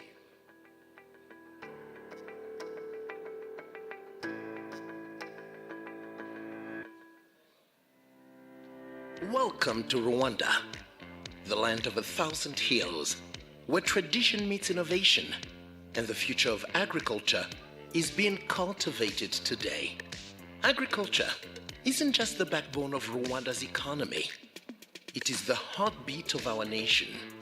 Spanning 1.4 million hectares, this sector contributes 25% to our GDP and supports millions of livelihoods. Rwanda is reimagining agriculture under the Second National Strategy for Transformation, NST2. We are on track for over 6% annual growth in the next 5 years, with productivity soaring by 50% and irrigated land expanding by 85%. This isn't just growth, it is transformation, with a vision to achieve upper middle income status by 2035 and high income status by 2050. The country is strategically positioning itself as a leader in sustainable and profitable agribusiness. Rwanda is investing in irrigation and modern farming to boost crop production and sustainability. Irrigation. To ensure sustainable growth, Rwanda has launched large-scale initiatives. Gabiro Agribusiness Hub, a $118.4 million joint venture developing 15,600 hectares of irrigated farmland.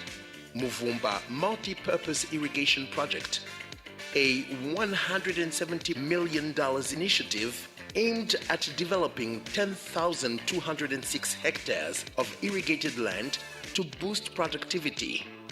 National Irrigation Scheme and Export Targeted Modern Irrigation ETI project are revolutionizing water use across the country. Livestock and dairy. Rwanda is also leading the way in livestock and dairy production with innovative projects. The GACO Beef Project, a flagship program enhancing Rwanda's beef industry with investments in cattle restocking, feedlots, and meat processing. The Rwanda National Animal Genetic Improvement Center focuses on boosting animal genetics, ensuring our meat production caters to both local and export markets.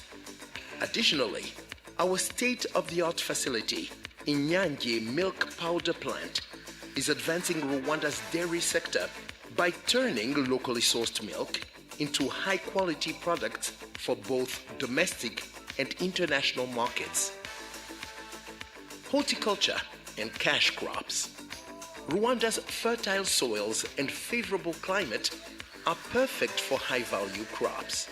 In Rwamagana, Bella Inc. is an export-focused operation renowned for producing premium roses that grace markets worldwide. Rwanda's high-altitude plantations yield some of the finest coffee and tea globally, contributing over 46% of the country's export revenues. The global demand for avocados is soaring, and Rwanda is tapping into this opportunity. Rwanda is tapping into its lakes and water resources to build a strong aquaculture sector. The country currently produces 9,000 tons of fish annually, with Kivu Choice contributing about 4,000 tons, nearly half of the total. The company aims to reach 20,000 tons by 2026, supporting Rwanda's national goal of 80,000 tons by 2035. Our youth are at the forefront of agricultural innovation, from poultry farming to deploying high-tech solutions that drive the sector forward. In Rwanda, agriculture is more than an industry. It is a thriving, dynamic force that's shaping our future. We invite you to be part of this journey. Invest in Rwanda's agriculture and cultivate a future full of promise. Discover Rwanda and see how we are building sustainable agri-food systems. Every seed sown is a step toward a brighter future. Join us in cultivating the future today.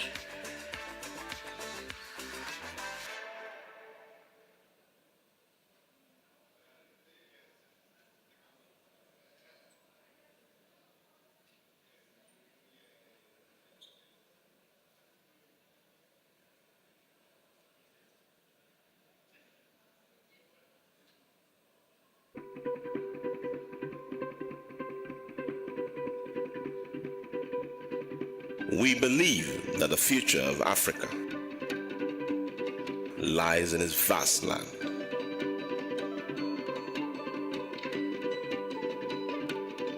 We believe the future is in the hands of those who walk the fields.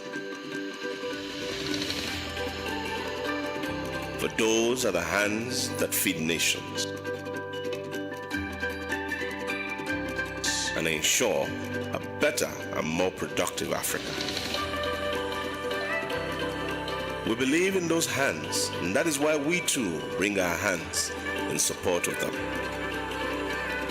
Our hands come bearing technologies and solutions that ensure their effort is not in vain, but deliver results that ensure a sustainable, prosperous, and food-secure Africa.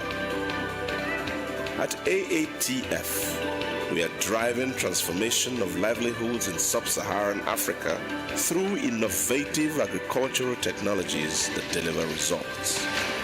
We promise to deliver prosperity through technology.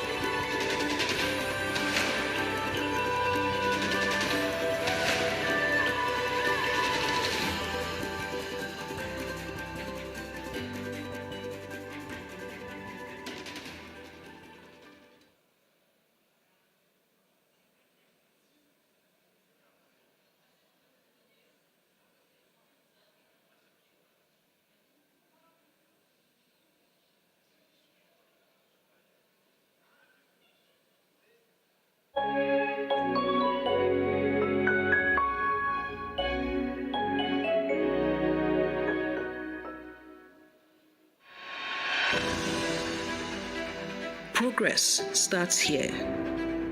Growth starts here. Resilience starts here. Smallholder farms and the seeds planted on them share a lot in common. Support them and they will thrive. Equip them and they strengthen everything around them. And yet, this potential is still largely unrealized. Gates Agricultural Innovations was set up to bridge this gap with the mission of a non-profit and the agility of a startup accelerator. We call ourselves Gates Ag One because agriculture is at the intersection of the most pressing issues affecting humanity today, and smallholder farmers can be important agents of change all over the world if given the right tools and support. We use our unique convening power and patient capital to develop breakthrough crop transformations that reach and benefit smallholder farmers.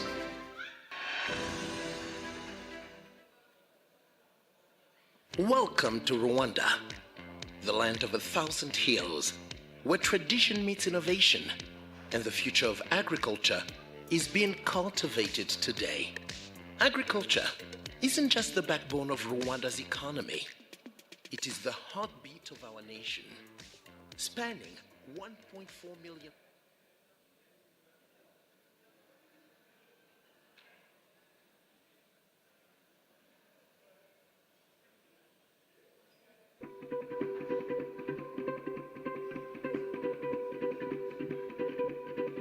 We believe that the future of Africa lies in its vast land.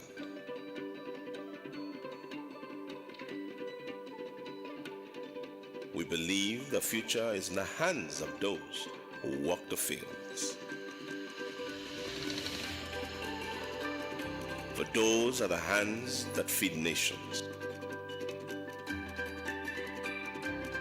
and ensure a better and more productive Africa.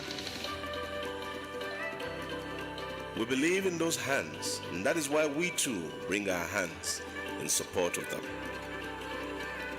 Our hands come bearing technologies and solutions that ensure their effort is not in vain, but deliver results that ensure a sustainable, prosperous, and food-secure Africa.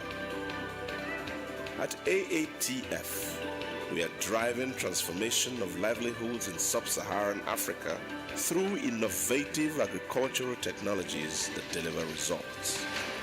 We promise to deliver prosperity through technology.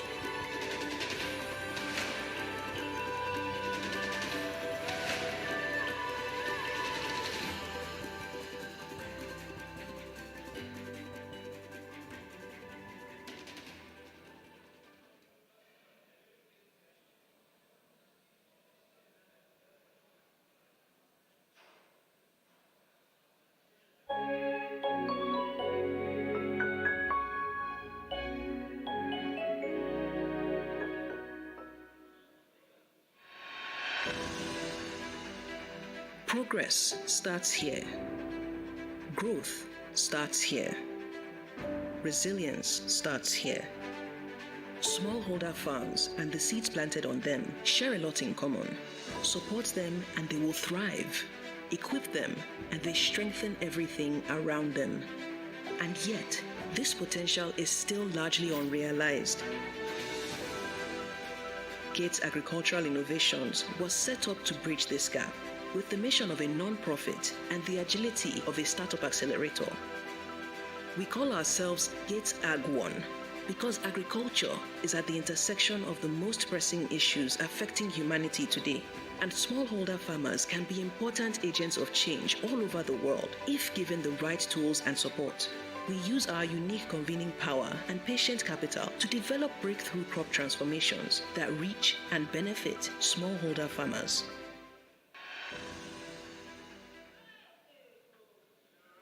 Welcome to Rwanda, the land of 1,000 hills, where tradition meets innovation. I am Dr. Anastasi Ndoayezu.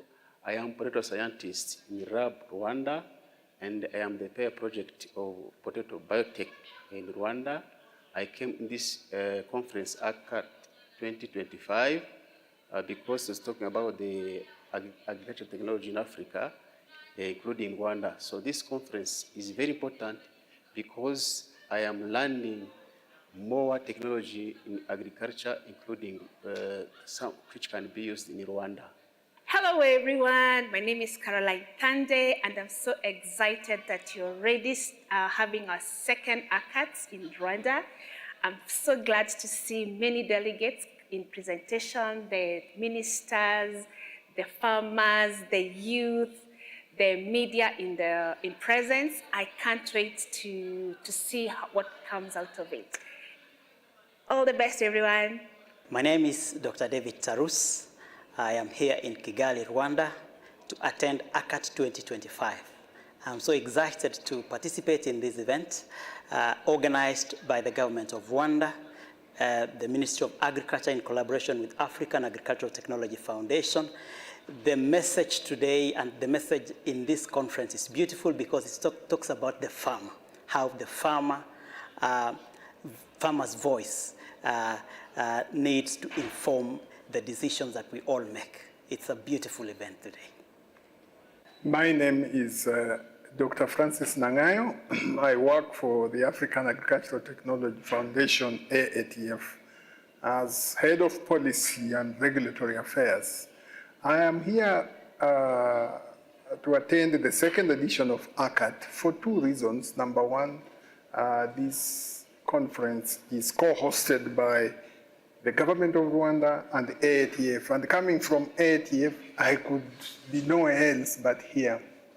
But secondly, and perhaps most importantly, I'm attending the ACAT event because ACAT, as we all know, provides a platform for showcasing, for dialoguing around technologies that can make a difference, can make an impact in the agricultural sector. And that's the field where AATF works. So I'm like a fish in water. Thank you very much. I am Kayo Desani of African Agricultural Technology Foundation, AATF. I'm glad and excited to be at the African Conference on Agricultural Technologies. It's so awesome and fantastic to see the enormous level of technologies that are available and being exhibited here. The digitalization of agriculture, the way it is shown, and the way the drones are being displayed under the demo is exciting. I am telling you, the best place to be at this moment is this ACAT meeting. Look at the number of people around. Over 900 people across the globe. Awesome. AATF, kudos. My name is Elizabeth Simadala. I'm a smallholder farmer and an agripreneur, the president of the Eastern Africa Farmers Federation. This is a regional body bringing together national level farmers associations, cooperatives, women and youth associations in the 10 Eastern African countries. Currently, we have a membership of 25 level national farmers organizations, representing over 25 million smallholder farmers. It's very interesting to be in the heart of Kigali, attending the ACAT 2025 conference. And what is interesting with this meeting is that it is bringing all the stakeholders together using the farmer-centric approach. And today's discussions have centered around not just bringing the farmers in the discussions as courtesy, but making sure that it is intentional, that they are part of the co-creation, co-design, co-partnerships, co-implementation, and the co-evaluation of all the technologies that have something to do with the farmers. And what needs to be done as we look forward to the next ACAT conference is that we need to move from pilots to scaling. What is happening currently is that most of the projects are stopping at pilot. Most of our development partners are not investing resources into scaling. We need to see how we can profile most of these working technologies, package them very well, and be able to put them to scale. By putting them to scale, I'm meaning we domesticate them in our various countries, regions, and within our farmers' organizations. Hello.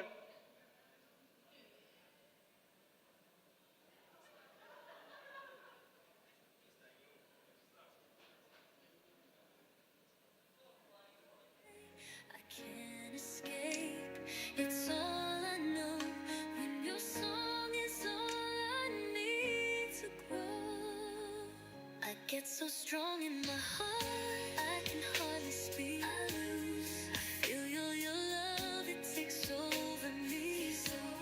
In the silence, it's so healing. It's not just a dream. Your love carries me.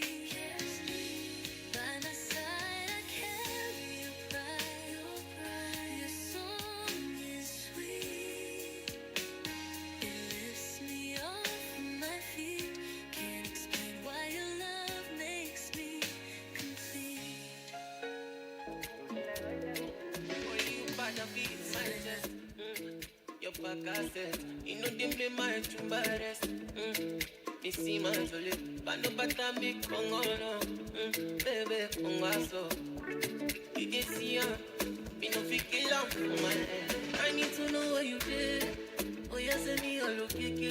Shabali girl no did. Oh, my yes I not did. I need to know what you did. Say me all look kiki. Shabali girl no did. Oh, my yes I not did. Come to my da. Oh, excellent, excellent, oh, excellent, excellent. You are for emergency. Excellent, excellent, excellent. Go for me for emergency. Girl, I need you. You make a man feel in you. All I want is you. Oh, you tell me what I don't feel.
Good evening, ladies and gentlemen.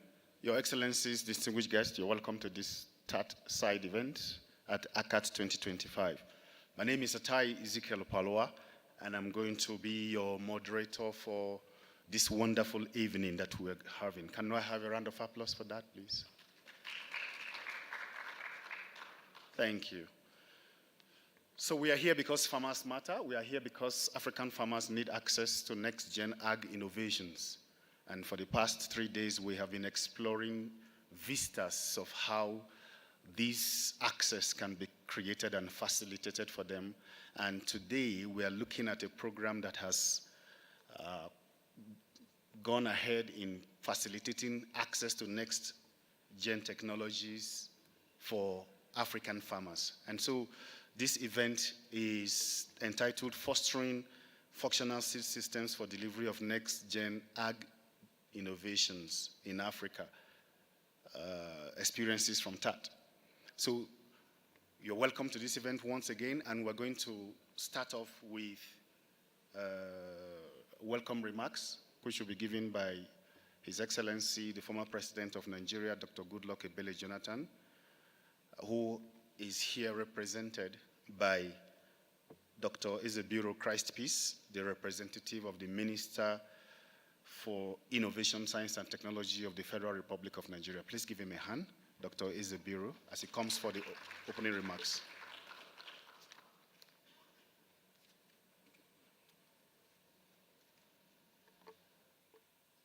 Yeah.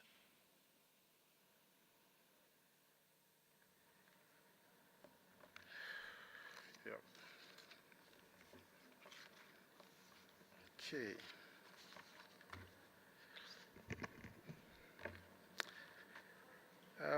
It's really very great to be here today and welcoming you again. It's nice to see the great, bright faces around here. We had a couple of young people earlier. It's like they're not here anymore. But that's nice. Okay, so for this section, I will read exactly what I've got here, and that is as follows. Technologies for African Agricultural Transformation, or TAAT. A central pillar of the African Development Bank's Feed Africa strategy facilitates food systems transformation in Africa by providing access to path-breaking AG innovations, policy harmonization, and robust seed systems. Currently being implemented in over 35 countries across Africa, TAAT deploys 100 selected, proven, and high-performance agricultural technologies in collaboration with over 300 public and private partners, including the donor organization CGIAR, AATF, National Agricultural Research System, the private sector, farmers cooperative, and not-for-profit organization. TAAT has scaled up dissemination of technologies, including crop varieties that are heat-resistant, drought-tolerant, water-efficient, high-yielding, and high-quality livestock breeds, including fingerlings to over 20 million farmers, boosting crop production by an estimated 25 million tons. TAAT engages governments to integrate proven technologies into their large-scale agricultural investment programs and partners with the private sector to commercialize them through African Cereal and Legume Breeding Consortium, the ACLBC. TAAT also addresses transversal issues in African agriculture, such as improving soil fertility, discovering the untapped potential for improved water management, and nutrition security, coordinating and advocating agricultural research initiatives, and providing the necessary policy support, including attracting African youth to businesses and helping farmers respond to transboundary plant pests and diseases. Of course, in addition to all those, TAAT is paying attention to cross-cutting and strategic areas like gender, youth, fragility, and climate change, while intensifying efforts to help countries mobilize resources to build resilience in their food systems. These side events will focus on the ongoing efforts of TAAT, programs, and partners to create the robust seed system across Africa. So TAAT and partners, in collaboration with the Ministries of Agriculture in Sierra Leone, Liberia, Cameroon, Benin, Cote d'Ivoire, Kenya, and Guinea, held seed business summits that resulted in the development of seed roadmaps aligned to the respective countries' strategies and priorities.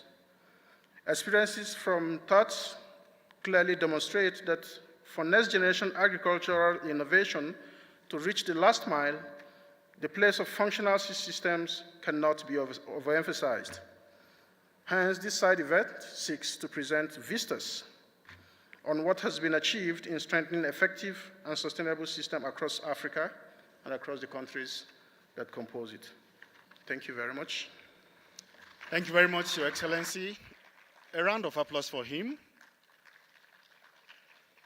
So to jump in, we would like to start by recognizing, first of all, the chairman of the AETF board, Professor Agri. Please stand up for recognition.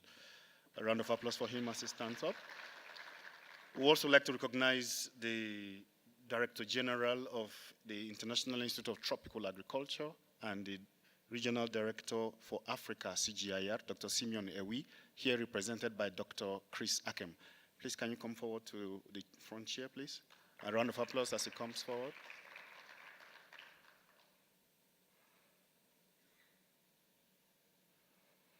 Okay, now we're going to switch quickly into a panel discussion. And with me, I have three panelists this evening who are going to help us deconstruct the topic. And the first on my list is Dr. Solomon Gizau, the head of the TAAT Clearinghouse. Dr. Solomon Gizau, please, can you come to the front here? A round of applause for him as he comes forward. Dr. Solomon Gizau is to be followed by Professor, the newly crowned Professor Francis Nangayu from AETF, the TAAT Policy Compact Leader. A round of applause for the Prof. And then he's to be closely followed by Dr. Jonga Muyaranzi from AETF as well, and the TAAT Maize Compact Leader. A round of applause for Jonga. Okay, so I'm going to take my seat.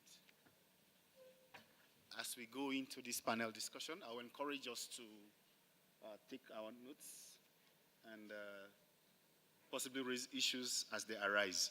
We're going to have it in a very conversational manner. And I'm starting with Dr. Solomon Gizau.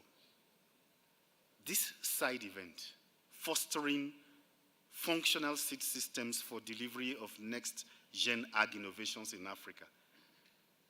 What do we mean when we say seed systems? And how are they relevant to the African farmer? Thank you very much, moderator.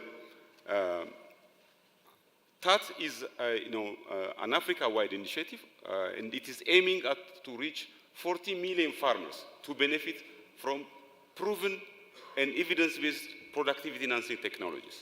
And when we start TAAT program in 2018, we have seen that there are technologies that can double and triple agricultural productivity if farmers are accessing this technology.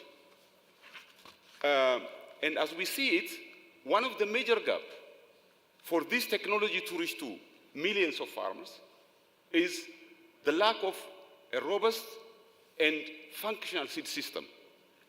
No matter how best technology we have, if we don't have a functional seed system, it cannot reach to millions of farmers.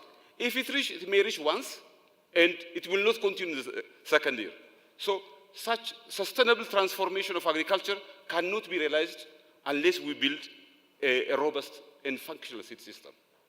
So TAAT program has taken the initiative to work with governments and partners in the country to develop a seed system so that farmers can access this seed sustainably. And the TAAT program works with international financial institutions and primarily with African Development Bank. And as I said, the bank is investing with its Feed Africa strategy over $3 billion in 34 African countries. And when we go to countries who are taking this money in the form of concessional loan and grants, what we do first is we participate in the design mission of the project to make sure that this technology is integrated. And also we develop a seed system with the country by involving all potential seed sector stakeholders in the country. If the investment is coming for the 5 years, which usually happens, we work with the government to develop this seed system so that we clearly identify the quantity of breeder, foundation, and certified seed required. At the end of the day, the farmer should get this certified seed in sufficient quantity, quality, at affordable price, and timely. So, developing this seed system requires, one, a policy intervention. In many countries, the policies are lacking, which support the regulatory system.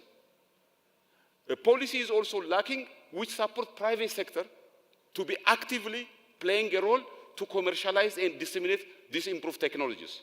So, through this large-scale investment program, we develop with the country key policy issues that promote the seed sector transformation. And we develop also this 5-year seed roadmap as a political document, which is owned by the minister, and from our experience, I will show you, it is owned even by the government president and prime ministers. Because they are the one who we are doing this roadmap based on their country priorities and their priority commodities and their priority targets they want to reach in the coming 5 years.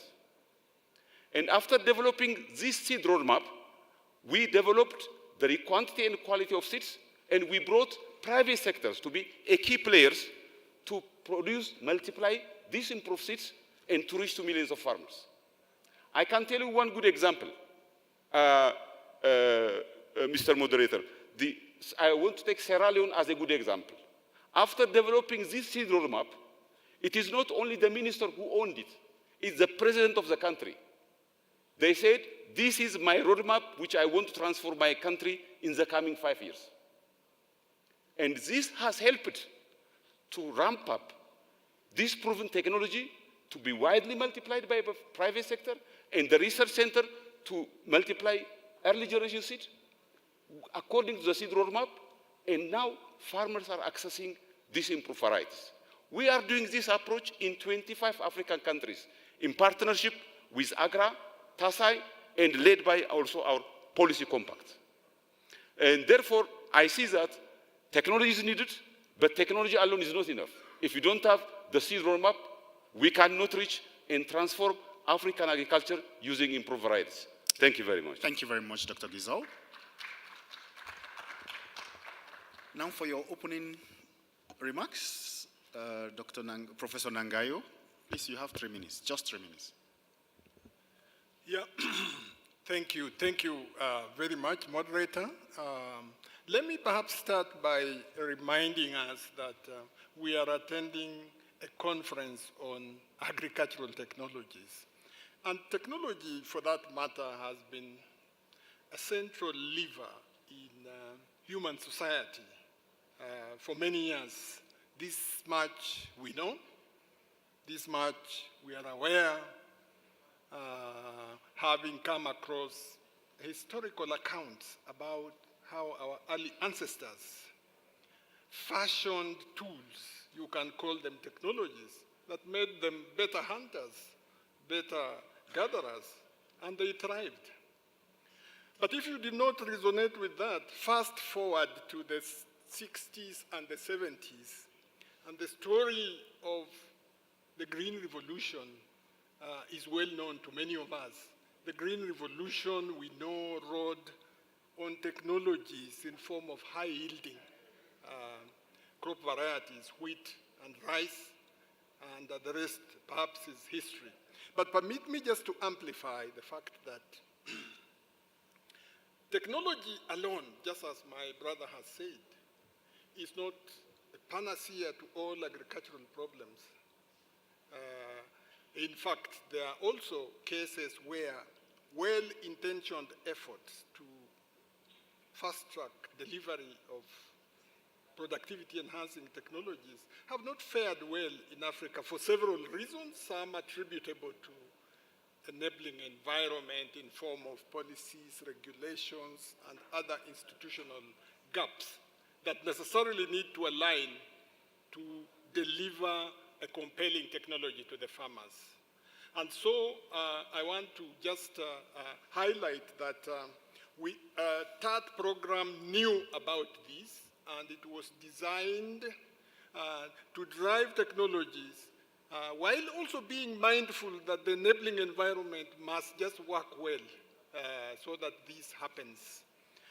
And so over the last 7 years, I want to say that TAAT, in form of TAAT policy and partners, have implemented a work program purposed around 4 areas that I will quickly run through just for the benefit of the audience, focused on conducting a rapid assessment of the seed sector, the seed system, to better characterize the gaps that are limiting delivery of seed. In addition to that, this assessment then helps to inform our engagement in those countries, our advocacy efforts, so that what we do as TAAT aligns with national priorities and does not disrupt things. And thirdly, as a policy compact of TAAT, we know that there is a dedicated compact called capacity development, but we have also specifically enhanced the capacity, especially of national seed companies, where we see weaknesses. And scale as a foundational principle is central also in the TAAT design of things. We have also been supporting efforts at regional harmonization of policies and regulations so that what works in a country can be scaled. Maybe just to close that, I want to say that this work is ongoing, but just as a highlight of progress, in Uganda, where we had an early effort in 2018, we were able just to build on what other development partners had done to impress on the Uganda government to adopt and launch a comprehensive seed policy. In Malawi, where Professor Mbali comes from, a seed law had been, a plant variety protection law had been passed. But for a law to work effectively, it needs implementing regulations. And TAAT policy was able to then support stakeholders in Malawi to adopt plant breeders' rights regulations to help implementation of that law.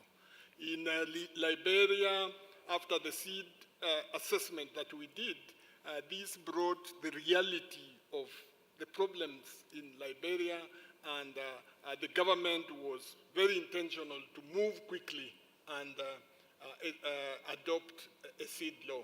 I could go on and on, but those are just a sample of some of the early breakthroughs that we made through the policy compact. Thank you very much. Thank you, Professor Nangai. A round of applause for him. Dr. Muyaranzi Jonga, what are your opening thoughts? Thanks, Atai. When we look at the seed systems, we realize that the route to market with all the technologies, especially seed-based technologies, they need to get to the market or to the farmers through functional seed systems. And to make those seed systems functional and deliver the seed-based technologies, in TAAT, there is a value chain approach to develop that, those seed systems. And this involves working with, starting with the breeding programs. And when they develop the products, what we are talking about, the drought-tolerant, climate-smart varieties, so they develop from there. So we need to work with those breeding pipelines so that we get robust products that we need to deliver to farmers, as well as working with the national certification authorities to make sure that the seed is produced meeting the quality standards that are required, and also in capacity building at this seed producer level, seed companies, and also ensuring quality assurance so that we have a robust pipeline that will take the seed to the market. And when we talk of technology trying to transform agriculture, we in TAAT, we realize that seed-based technologies is very easy to reach more farmers using seed-based technologies, because you have to produce the seed and it gets to the farmers, and farmers have to plant it to be able to realize the potential benefits from that. And also having complementary agricultural practice that will make so that you can realize the potential from that seed. And TAAT has shown that various commodities, maize, wheat, cassava, sorghum and millet, you name them, that having good quality seed and delivering it effectively to farmers, you can transform agriculture, because you provide them with the tools to be able to improve productivity and crop production in Africa. Thank you. Thank you very much. Okay, so I have a question that applies to three of you. And so I'll start with Dr. Gizau. In the light of the budget cuts and cuts in project funding occasioned by the advent of the Trump administration policies in US, which has hit the African agricultural system, what in your view do you think can be done to cushion the effect of these cuts with regards to projects financing across Africa? And then closely linked to what you have said earlier on is the fact that you said you have helped countries, about 7 countries, to establish seed roadmaps. Have you been able to raise any funding for the implementation of the seed roadmap? If yes, where? Thank you. I think this is very important. The seed system, or developing also a seed roadmap. As I said, the TAAT program is primarily working with the largest investment coming from the African Development Bank that is supporting African countries. But also we are expanding our engagement with Islamic Development Bank, and also we are expanding to World Bank and IFAD, who are investing in African agriculture.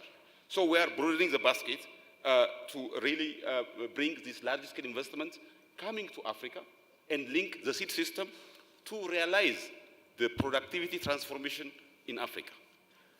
Moreover, from our experience, what we have seen, African governments, with the seed system in place and translating the seed roadmap, what we have designed, which is owned by the policy makers, and as I said, by ministers and government presidents, they are putting also their resources to translate this, because it is showing dramatic effects that farmers who adopt this technology are doubling and tripling their production and productivity. Secondly, let me tell you the experience that we have in Cote d'Ivoire, in Liberia, in Sierra Leone, currently in Benin. They are once we develop and hand over the seed roadmap, the minister is giving this to the government, and the government is calling all development partners. And they are putting as a national strategy to put whatever resource they are putting for their country to translate this seed roadmap for agricultural transformation in their country. I can tell you one good example. The same, I will come back to Sierra Leone. The president called all development partners working in Sierra Leone, and he put, this is my strategy to transform my major staple for crops to feed Sierra Leone. And in just 3 months' time, the development partners additionally invested over $75 million to translate this seed roadmap and make it happen in this country. And the government is also increasing its agricultural investments from its own resources to make this game-changing plan to happen so that Sierra Leone will not import food to feed Sierra Leone. And this is happening in the countries that we are operating. So, with the current climate of funding challenge, the approach we are taking is, with this clear roadmap based on government priorities, it is not only the international financial institutions they are investing, government is also investing to transform African agriculture. I see a great hope, a great opportunity coming. And we have seen current seed roadmap that we developed also in Kenya. The government is taking the lead to put resources more to agriculture and invest on these game-changing technologies to reach to millions of farmers. So I'm saying Africa should take the lead and should invest their own resources for farmers to increase agricultural productivity, which is possible, which is happening, as I mentioned. Some of the examples to say, farmers who adopt improved technologies increased, for example, maize, as I said, from 2 tons to 6 tons per hectare, threefold. Heat tolerant wheat varieties from 1.7 tons to 4 tons per hectare in the farmers' field and in millions. Climate resilient rice varieties in the West Africa is becoming a game changer where farmers who were not getting more than 2 tons per hectare are now getting 4 and 5 tons per hectare. And for this to happen, we are adding in our seed system digital agriculture. Digital technology, digital solution is giving opportunity, one, to link seed producers with farmers. And also to expand extension, because extension is the big weakness in Africa that hampers farmers not to benefit from good agronomic practices. And through this digital solution, we are also playing a role to expand digital extension, which is the right solution for millions of farmers to benefit from this technology. Thank you very much. Thank you very much, Dr. Gizau. Professor Nangayu, you are the policy leader at both ATF and 4+TAAT. So Donald Trump has come and there are cuts across the agri-food system. How do you think the food system in Africa will respond to this cut with regards to the work which you do on policy? Yeah, thank you very much, Atai. That is a very pertinent question to this gathering.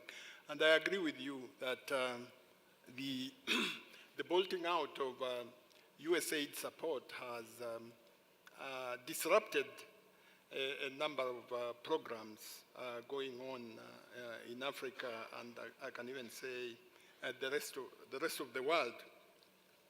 But I want to perhaps respond to your question directly by saying one of the foundational principles that underpinned the formation of 4+TAAT was that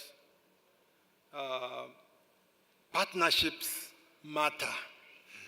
The others are technologies matter, scale matters, and enabling environment matters. But if I pick out partnerships, I think the consideration that partnerships matter in sustainability of a 4+TAAT program was that we were not going to rely to one partner. And so therefore, as Dr. Gizau has mentioned, we will explore the partnership route to see the merit in supporting what would really bring about agricultural transformation in Africa. But from a policy standpoint, I want now to add my second take on that is that I think the talk about agricultural transformation has been on the cards for a long time, since the Maputo Declaration, almost 22 years ago. And the basic message was that if only Africa would commit 10%, African countries would commit 10% of their GDP that would turn agricultural development, turn it around. I know over the 20 years, we've not measured anywhere near there, even after having gone to Malabo and reaffirmed the same commitments, we have not gone there. But now that the TAAT disruptions may appear like a wake-up call, I think that if only the African leaders can live to the commitments they made, and which they just recently reminded themselves during Kampala Declaration, Yes. and just commit 10%, we may not need foreign partners. And I hope that that day will happen when I'm still alive, so that when we want to develop African agriculture, we just develop it from within. So I look forward that maybe other than Maputo and Malabo, maybe the Kampala Declaration can be a moment of reckoning going forward. Thank you. Okay, thank you very much. You think that will be because from Maputo to Malabo, Malabo to Kampala, and now Rwanda has said that they want to increase to 30%, not even 10%. Mm-hmm. Do you think, in the light of the current happenings, 10% budgetary allocation to agricultural sector is sufficient for African agricultural transformation? I think so, because since Maputo, I think the peer review assessments that goes on from time to time has shown that maybe Rwanda is the only one that came near 10. It didn't even reach 10. So most countries have never even appeared closer to the 10% commitment that was made in Maputo. So if we get there, and if Rwanda goes even to 30%, I think that is realizable. Yeah, it's just a matter of getting our politicians to walk the talk. Thank you, Professor Nangayo. Jonga, you are the maize leader in TAAT and also at ATF. The advent of the Russia-Ukraine war impacted maize across Africa. The advent of the current cuts that we are experiencing also is impacting maize distribution, access to maize varieties. Africa is still importing maize from Europe and America. What do you think is the way forward out of this, in the light of these cuts and these shocks to the agri-food system? Yeah, yes, there are disruptions that happened and are still happening in the supply chains of various commodities, and maize is included. I think when we implemented TAAT 1, we got some learnings, especially in terms of where transformation happened. And using these learnings, entering into other countries that maybe were not under TAAT 1, we realized that we managed to leverage resources from the country programs, like what Solomon highlighted.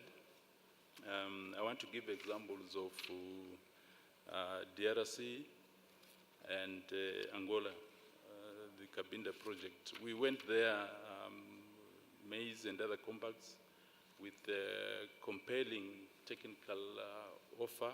We proposed that this is what we can deliver, and they saw the robustness of the programs that we're proposing, and see that that can help to transform their seed systems and production systems in the countries. And we managed to leverage some resources from the governments in those two countries as examples, and we are implementing to make sure we transform agriculture and increase maize production, and coming from the angle of supplying, making sure that this adequate seed is produced, and also have other complementary inputs. And also to another example that I want to use is that particularly for maize value chain, we realize that when we go into various countries, we do collaboration. Besides other partners, maybe the national partners and so on, we put a lot of focus on partnering with the private sector in terms of seed production. And as TAAT, maize would go in there and maybe try and advocate for production of varieties, climate smart varieties that we know they can transform the agricultural systems, especially looking at the impact of climate change. So we advocate and say we need you to produce these varieties, discuss one-on-one with those companies, and we facilitate or catalyze the production of that seed. But you would find largely that maybe the quantities of seed that they produce and distribute and the training they do to their farmers and promoting those varieties, they are putting in a lot of their funds as companies because they are doing business. And those efforts are helping a lot in terms of seed production, developing the seed systems, and making food production in those countries work. And the other thing is also we use this approach of using technology bundles. Yes, we are talking about seed systems to supply seed, but seed alone will not achieve the productivity we want. We need other complementary inputs, and we do partnerships with other partners, say agrochemical companies, fertilizer companies, extension, and when we do that and we go to support farmers and they also supply their inputs, we say this, the combined bundles are helping us achieve more with more partners playing their part, in as much as we had these disruptions in terms of funding.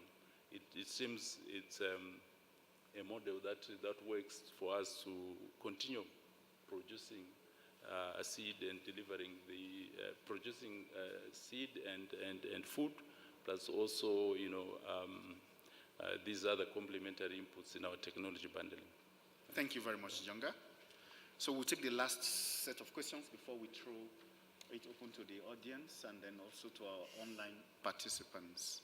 Dr. Gizou, we earlier talked about the Russian-Ukraine war and how it affected Africa. And we are aware that the African Development Bank established the African Emergency Food Production Facility. Can you tell us what you have been able to achieve with that facility and how lessons from that experience can influence the current disruptions we are noticing in the agri-food system? Thank you very much. It is very clear that the war in Ukraine and Russia, Africa was the hardest hit continent because Africa is a major importer of key commodities like wheat, maize, rice, and oil, which is also almost imported to Africa. And in response to that, I think with the initiative of African Development Bank and African governments, they initiated a $1.5 billion agricultural transformation to bridge the gap by producing these major crops, maize, rice, wheat, and soybean in 34 African countries. And I'm really very happy to bring that. This initiative has brought, and African governments and African presidents have learned that there is no food security if we don't produce the food in the country. And we have the technology, we have the water, we have the land, and we have the people. And with this initiative, we have ramped up availability of heat-tolerant wheat, availability of water-efficient and drought-tolerant maize, availability of climate-smart rice varieties, and availability of soybean technologies. And through this initiative, it is a 2-year initiative under the African Emergency Food Production Facility. Africa was be able to produce 20 million tons of these crops in 2 years' time. And this has really taken the initiative of African government to expand this production. I can mention a very good example. Let us take Nigeria. Nigeria used to have only 70,000 hectare of wheat, and the productivity was not below 2 tons per hectare. But through this initiative, African Emerging Food Production Facility, promotion of heat-tolerant varieties, Nigeria today produces 250,000 hectares of wheat. And farmers are getting 4 to 5 tons per hectare in large quantity.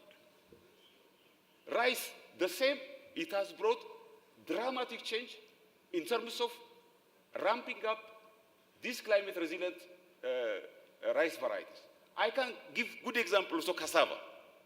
Cassava, which is also a major commodity in Africa, through this initiative, the cassava, through the SH technology, farmers were accessing these improved varieties. You know, the cassava, the local variety are not giving more than 10 tons per hectare. But improved cassava varieties are giving the farmers field 25 tons per hectare. And it has now been reached to millions of farmers in DRC Congo, in Nigeria, in Cameroon, in Tanzania. So, and this cassava is helping to mix with wheat flour so that importation has been dramatically reduced. But it's not only that, it teaches us a lesson that with commitment of policymakers and with the right seed system, we can produce and Africa can feed Africa. So the Ukraine war is taking us a lesson, and I'm very optimistic that Africa can produce and feed itself with the land and technology we have in the country. So this is a lesson which I'm just putting forward, that we can no more be shocked if two countries which are in Europe are fighting, that Africa is taking a major crisis because of availability of food. So sometimes crises are good to take lessons and to transform our agriculture, because we have all it takes with the right policy and with the commitment of our government to put 10% of their annual budget to agriculture. The way we are seeing it, Ethiopia today become wheat self-sufficient, major importer. Zimbabwe become wheat self-sufficient, major importer. And now we are seeing in Tanzania, the wheat production is expanding. The maize production is expanding all over West and Central Africa and Southern Africa. And these varieties can make a difference, and we take this as a good lesson to change the way we see Africa, for Africa feeding Africa. Thank you very much. Thank you, thank you, thank you. Yeah, Prof. Nangayo. Yep. Are there still policy bottlenecks in African agriculture? Can we move seeds freely across Africa now without asking for passports and visas for those seeds? What have you been able to achieve in terms of seed policy harmonization, in concrete terms? Yeah, thank you. Thank you, Atai. To some extent, there are still bottlenecks, but your very last words in terms of what has the intervention by TAAT helped towards harmonization. Let me perhaps respond to that by saying, yes, we have, as TAAT, actively worked with regional economic communities and their specialized agencies. We have worked with CORAF, which is a specialized agency of ECOWAS. We have worked with ACTESA, an agency of COMESA. We have also worked with the EAC Secretariat around the subject of harmonization. And again, if I can highlight some of the outcomes so far, is that our engagement with the COMESA Secretariat through their agency called ACTESA has seen us help COMESA member states, a number of them, and I'll name a few of them shortly, move to align their national seed regulation towards the COMESA harmonized seed regulatory framework. That is put in simple words as domestication. And those that we supported to achieve that feat of domestication were, number one, recently Eswatini, Much earlier, we had supported Egypt, and Ethiopia has also benefited from that. That brings to 10 the number of COMESA member states that have fully domesticated their laws to align with the regional framework. There are 10 more that we are still working on it. I think before I retire, maybe there will be none left. That is in COMESA. In the ESC region, we had funding to support the ESC partner states to adopt a regionally harmonized regulatory framework for testing and registration of pest control products, pesticides, and particularly novel pesticides called biopesticides, to deal with the fall armyworm that was advancing across these countries. And we did, therefore, provide technical assistance.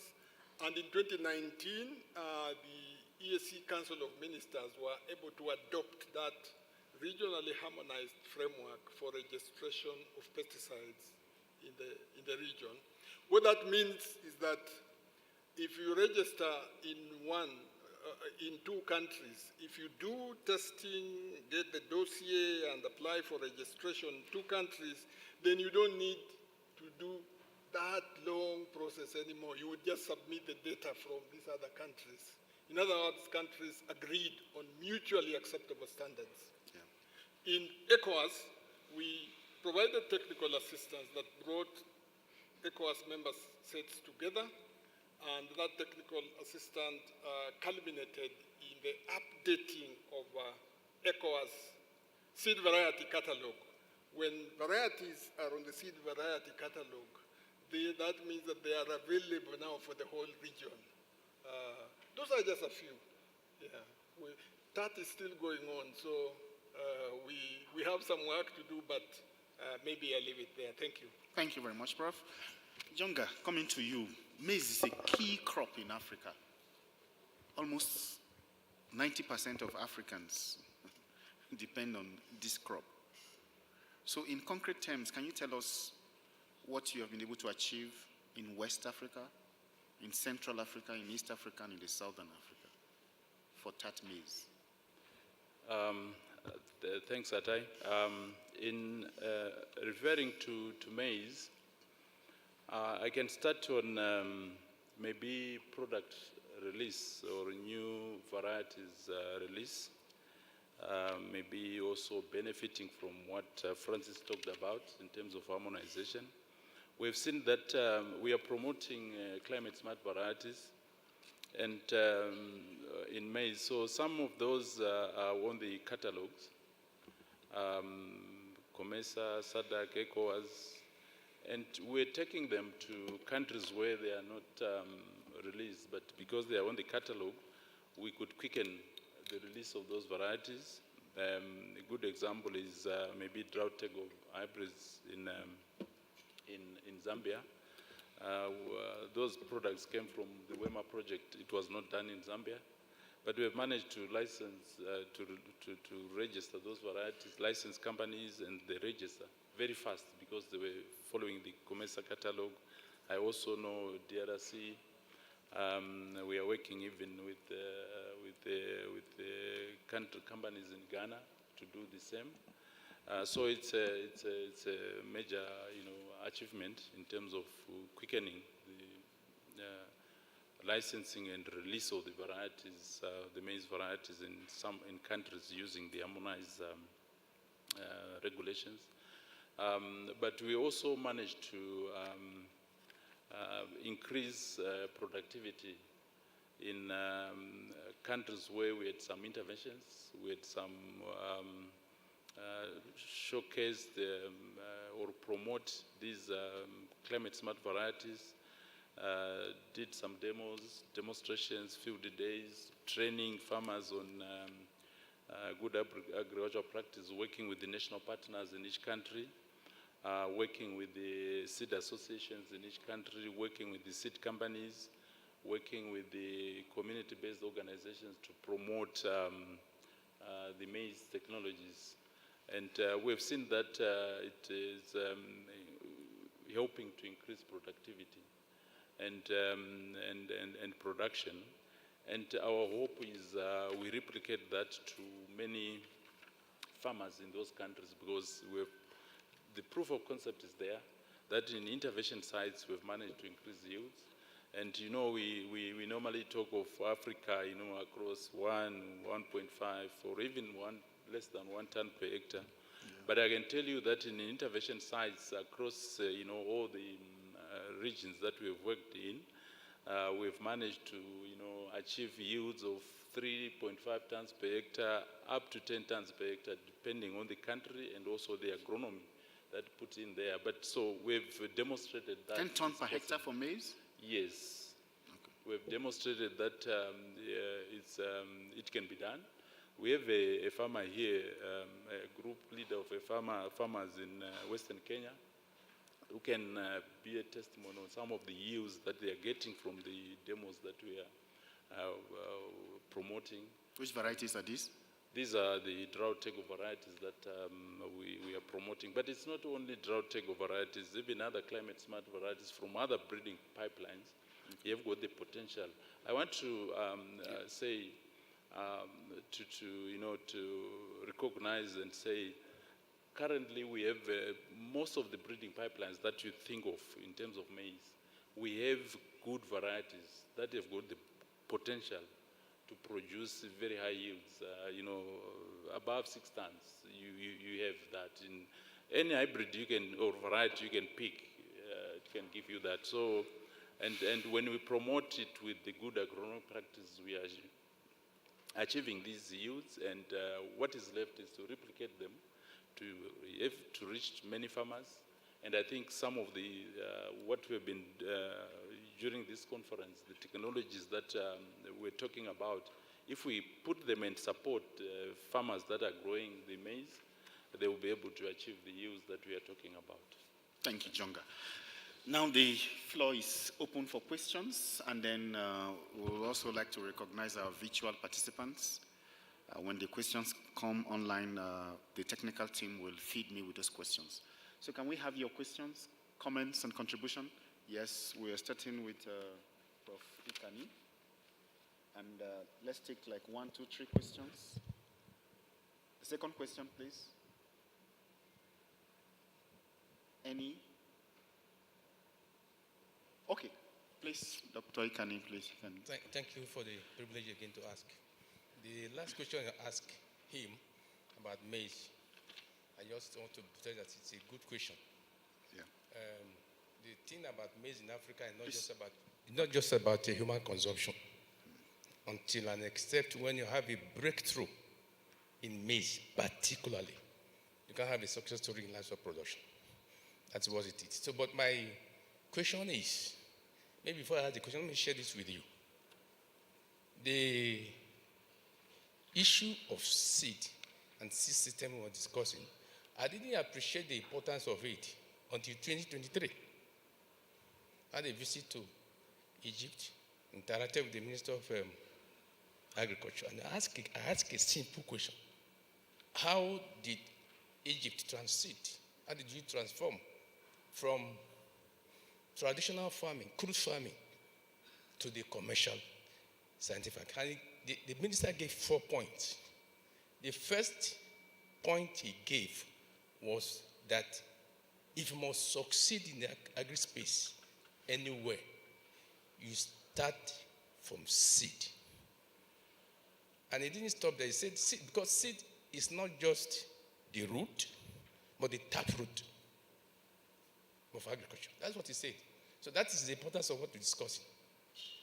And I want to ask the desk officer for clearinghouse that, what is your success story in Africa with respect to changing the narrative in the seed system? And I want to hear that in percentage of farmers, African farmers, that are now using improved seeds. Thank you. Thank you very much, Dr. Ikani. Any other question from the audience? Yes. Kindly introduce yourself. Tell us who you are, your organization, and your country. Thank you very much. moderator, and good afternoon, everyone.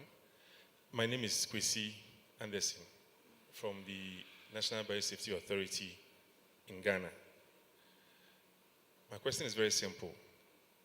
With all that has been achieved, how have you navigated the issues of regulatory agencies and authorities? And how can we make it better and seamless? Because at the end of the day, we need each other.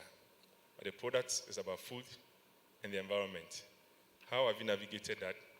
And what would you suggest going forward could be improved? But as a follow-up to the question that the earlier one asked, how has been the communication in these countries that have worked in terms of acceptability by the farmers? Thank you. Thank you very much. Any other one before we go to the panelists? Okay.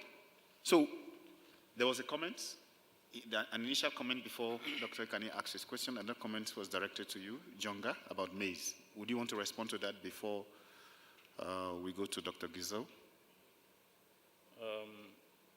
I thought that was a comment, and was it a question? The first one? I think you. The first one. Oh, no, on the issue of maize and the farmers, the yield, and what you talked about. Yes, what was the question particularly? Yeah, Dr. Kani, can you rephrase it? Yes. Yes. Yes. Oh, okay. Yeah.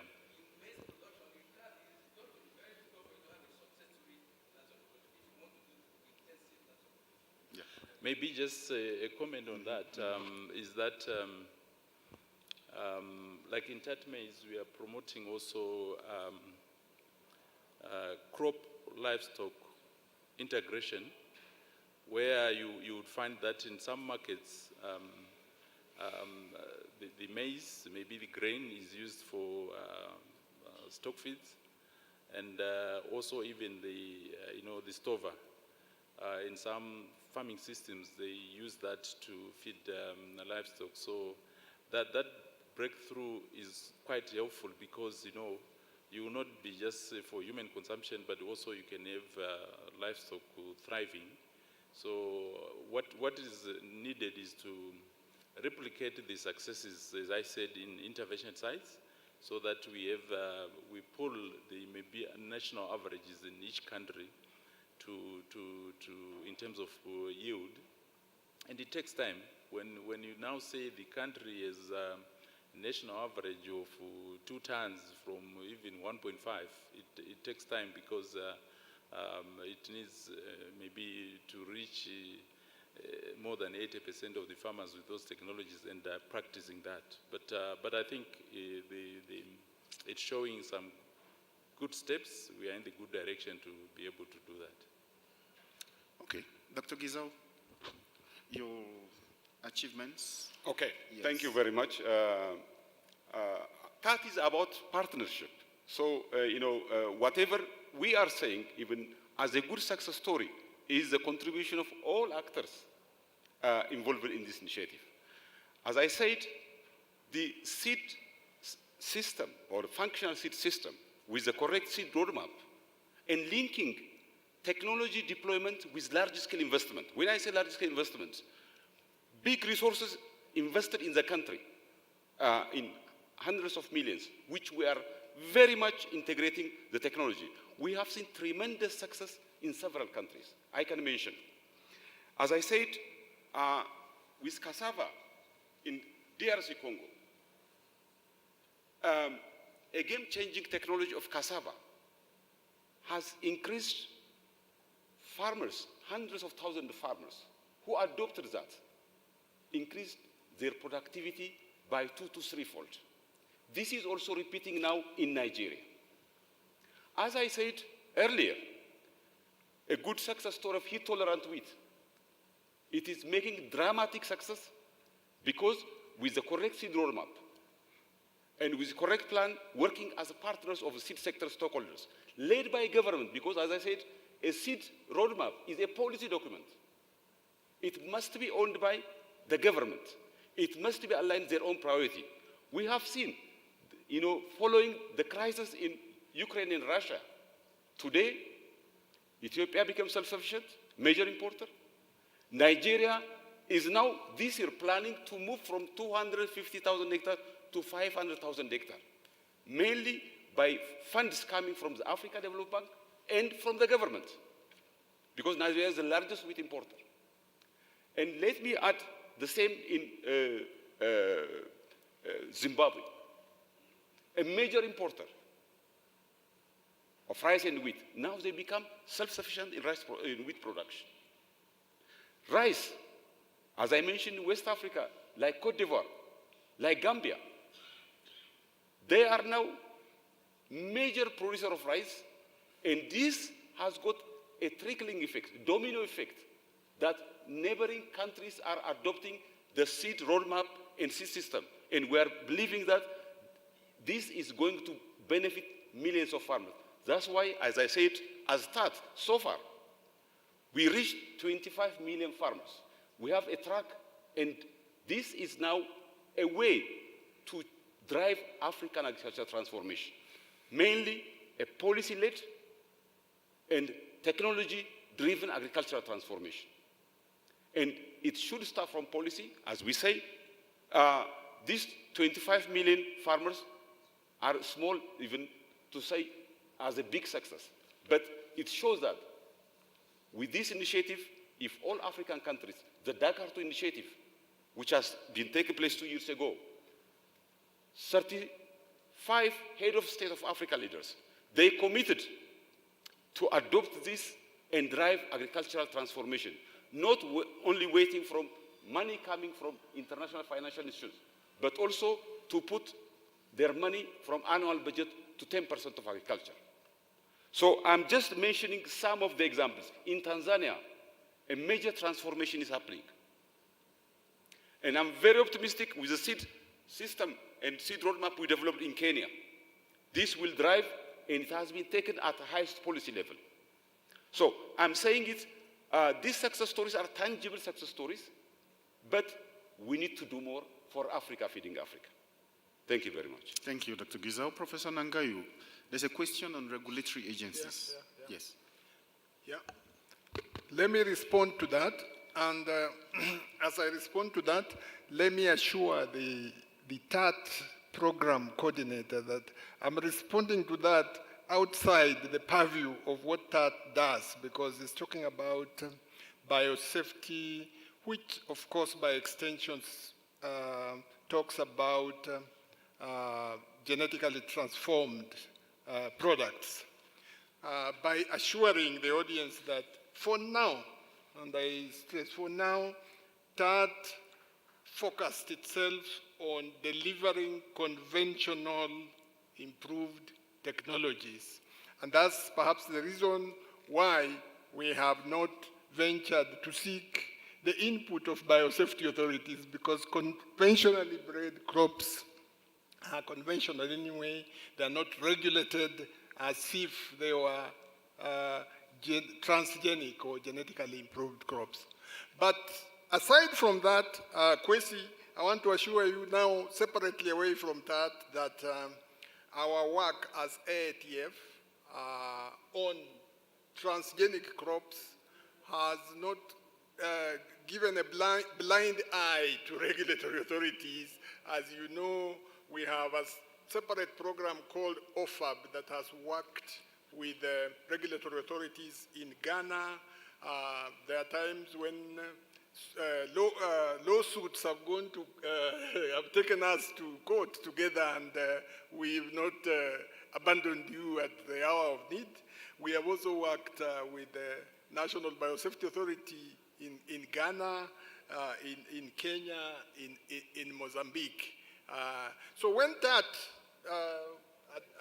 at the appointed time, when TAAT will increase maybe their portfolio to deal with genetically modified crops, then the need to work together will become apparent. But that is a decision that will be made at a later date. Thank you. Thank you very much. Okay, so we take our last set of questions before we call it an evening. So, Dr. Gizau, how do we create an enabling environment for quality agro-input supply in Africa? Thank you. As you rightly said, for technology to reach last mile and be delivered to 60 to 70% of African population who live from agriculture, an enabling environment is a key and a driving factor. That's why in the seed system, we emphasize policy as a key driver. One, to create an enabling environment for the private sector to have an opportunity to produce sufficient quantity of seeds and to deliver to the last mile. Agro dealers, who are also a key player in taking this seed to the last mile to rural smallholder farmers. A policy incentive for these agro dealers to work and make this seed available to farmers is also a key driver which requires a policy for African leaders to create an environment. The third, what my colleague Francis said, for seed to be successful and reach to millions of farmers across Africa, we need to have a policy harmonization, which is now in the making. So, seed which is working in one country can easily be moved to another country of the same agroecology. We don't have to reinvent the wheel. And this will empower private sectors to produce seeds of sufficient quantity and make it available cross-border from the country where they are operating. That's why the establishment of African cereal and legume breeding consortium is aiming at these multinational, regional, and national seed companies to meet and produce sufficient quantity so that millions of farmers can benefit from this intervention. So policy is a key driver, policy at the country level, and policy at the regional level, harmonizing, so that we don't block by barriers. And I believe these trends are now coming up. They are showing very good progress. I think in West and Central Africa, it's already in place. And now in East Africa, it's coming. And this policy harmonization is a solution for farmers to adopt these game-changing technologies, for farmers to become out of poverty through adopting and producing these improved technologies at scale. Thank you. Thank you, Dr. Gizau.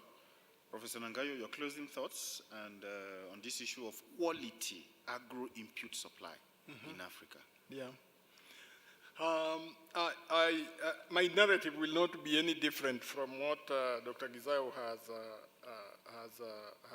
has put across, highlighting the enabling environment, and perhaps let me just use this opportunity to indicate that we've been using the word policy, but we use it in a generic sense, but enabling environment that we mean, and I'm very sure Dr. Gizau subscribes to this, is the totality, or look at it as the ecosystem of policies, of regulations, of laws, institutional arrangements, and other support services, including markets, that necessarily need to align for an enterprise to start and thrive sustainably. So I can't emphasize more the need for that to happen. Sometimes you can have a policy, but if a regulation is missing somewhere, then it doesn't move smoothly. So we are looking at enabling environment in totality, just like I had highlighted that broad spectrum. And it just connects with when I said that technology, granted, technology is very, very important, but alone it will not move unless we back it up with enabling environment. Thank you. Thank you very much, Professor Nangayo. Jonga, as you give your closing thoughts Perhaps I can share this with you. Recently in the Republic of Benin, there was shortage of maize, and that affected feed producers. Fish and livestock farmers started complaining that they can't get feed anymore.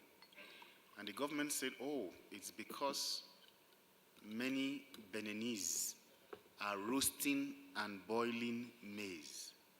And so there was a policy that was quickly put in place to stop women from roasting maize so that livestock farmers can have maize for their feed. So what can you say about this and about maize productivity? Because it's very, very crucial. And what is the role of quality agri-inputs in this drive? Thanks, Atai, and saying that story. But you see, I wanted to start by saying,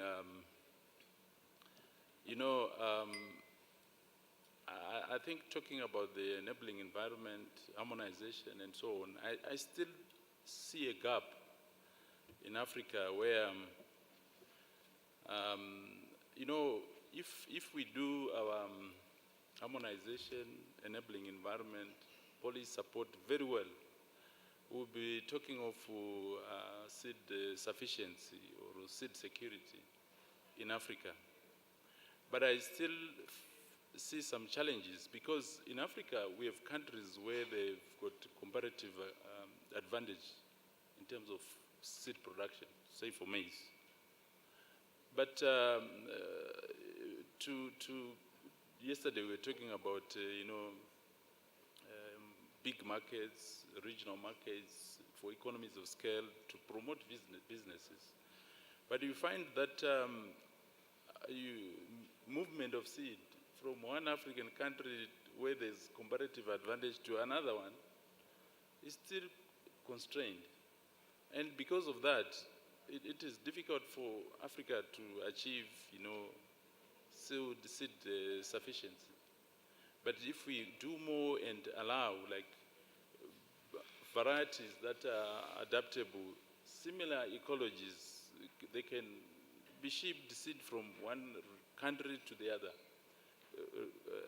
given their comparative advantages in terms of production. So I find it still an area maybe that Francis needs to work on so that we allow movement of seed easy.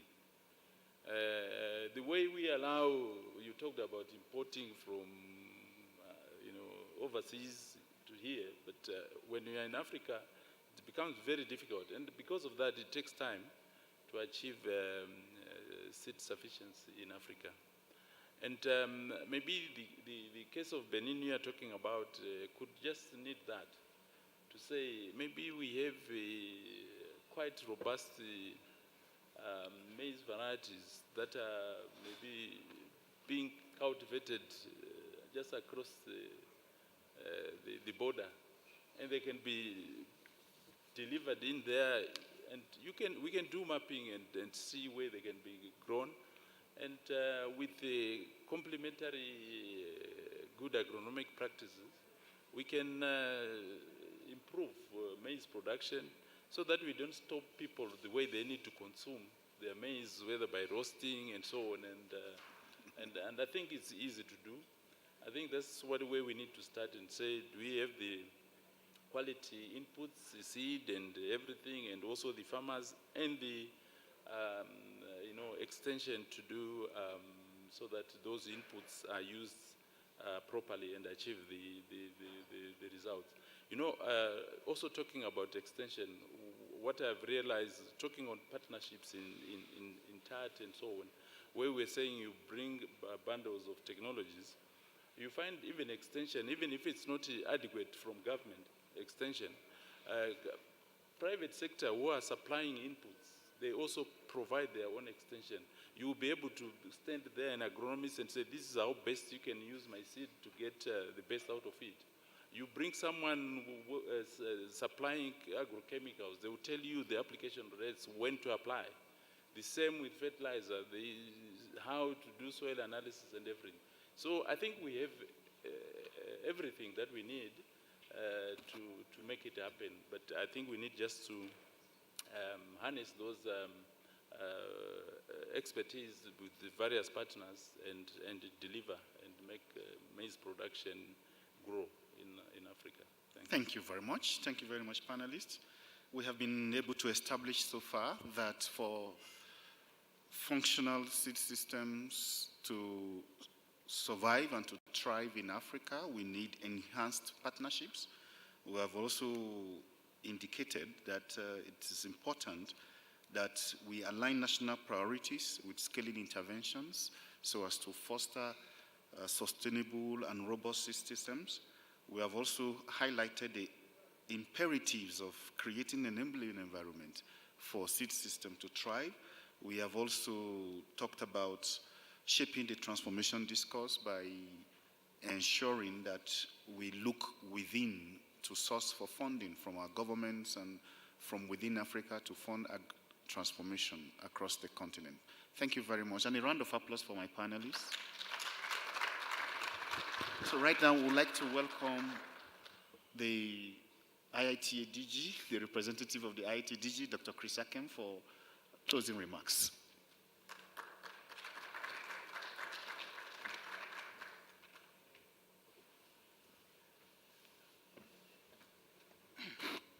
Yeah, thank you very much, Mr. Moderator. You did a wonderful job. Again, another round of applause for the panelists, please. I start at that level as the coordinator of the 4+TAAT program, even though at this moment I'm wearing that hat of representing my DG. It's an opportunity for me to make this comment and two key messages. 4+TAAT is about technologies to transform African agriculture. We have put together over 100 technologies to make sure that happens. But the three top technologies that I want us to remember are these. Number one, seed. Number two, seed. And number three, seed. That is why we are here. That's why we are having this forum to focus on seed. And we all cannot forget that. The second thing that we want to think about is the strategies to make sure this happens. And throughout the discussions, we have highlighted three key strategies. Number one, partnerships with the public sector, with the government. Number two, partnerships with the private sector. And believe it or not, partnership, number three, with the donor community. I know there is all this anxiety for us. Africa can feed itself. We can make it happen on our own, but we are not yet there. So for us to make it, we still need that partnership with the donor community. That is happening because of partnership with the AFDB, partnership with the Gate Foundation. So I join all of us to agree that we have to continue to work on that partnership to make sure that instead of PP, D, and P, we can always talk about PPP. Because now it's about public-private partnership. Unfortunately, there's still the D there. Public, private, and donor partnership. That's what is keeping us now. That's reality. But I hope the challenge is that we will use those two words. Seed, that can make it happen. Partnership, that can actually be the strategy to make it happen. So I want to commend all of us, and I want to give all of us a clap for ourselves. You may wonder why. We keep talking about the last mile delivery. Me, it's about the last person standing. It's about resilience.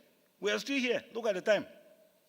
So I think if the interest was not there, we would have all sneaked out one way or the other. So there's that level of resilience, and I want to commend the whole audience for being very resilient and being the last person still sitting down and listening even as we make these remarks. That is a sign of interest. That's a sign of appreciation. While I'm here, let me use this opportunity also to make some remarks of thanks.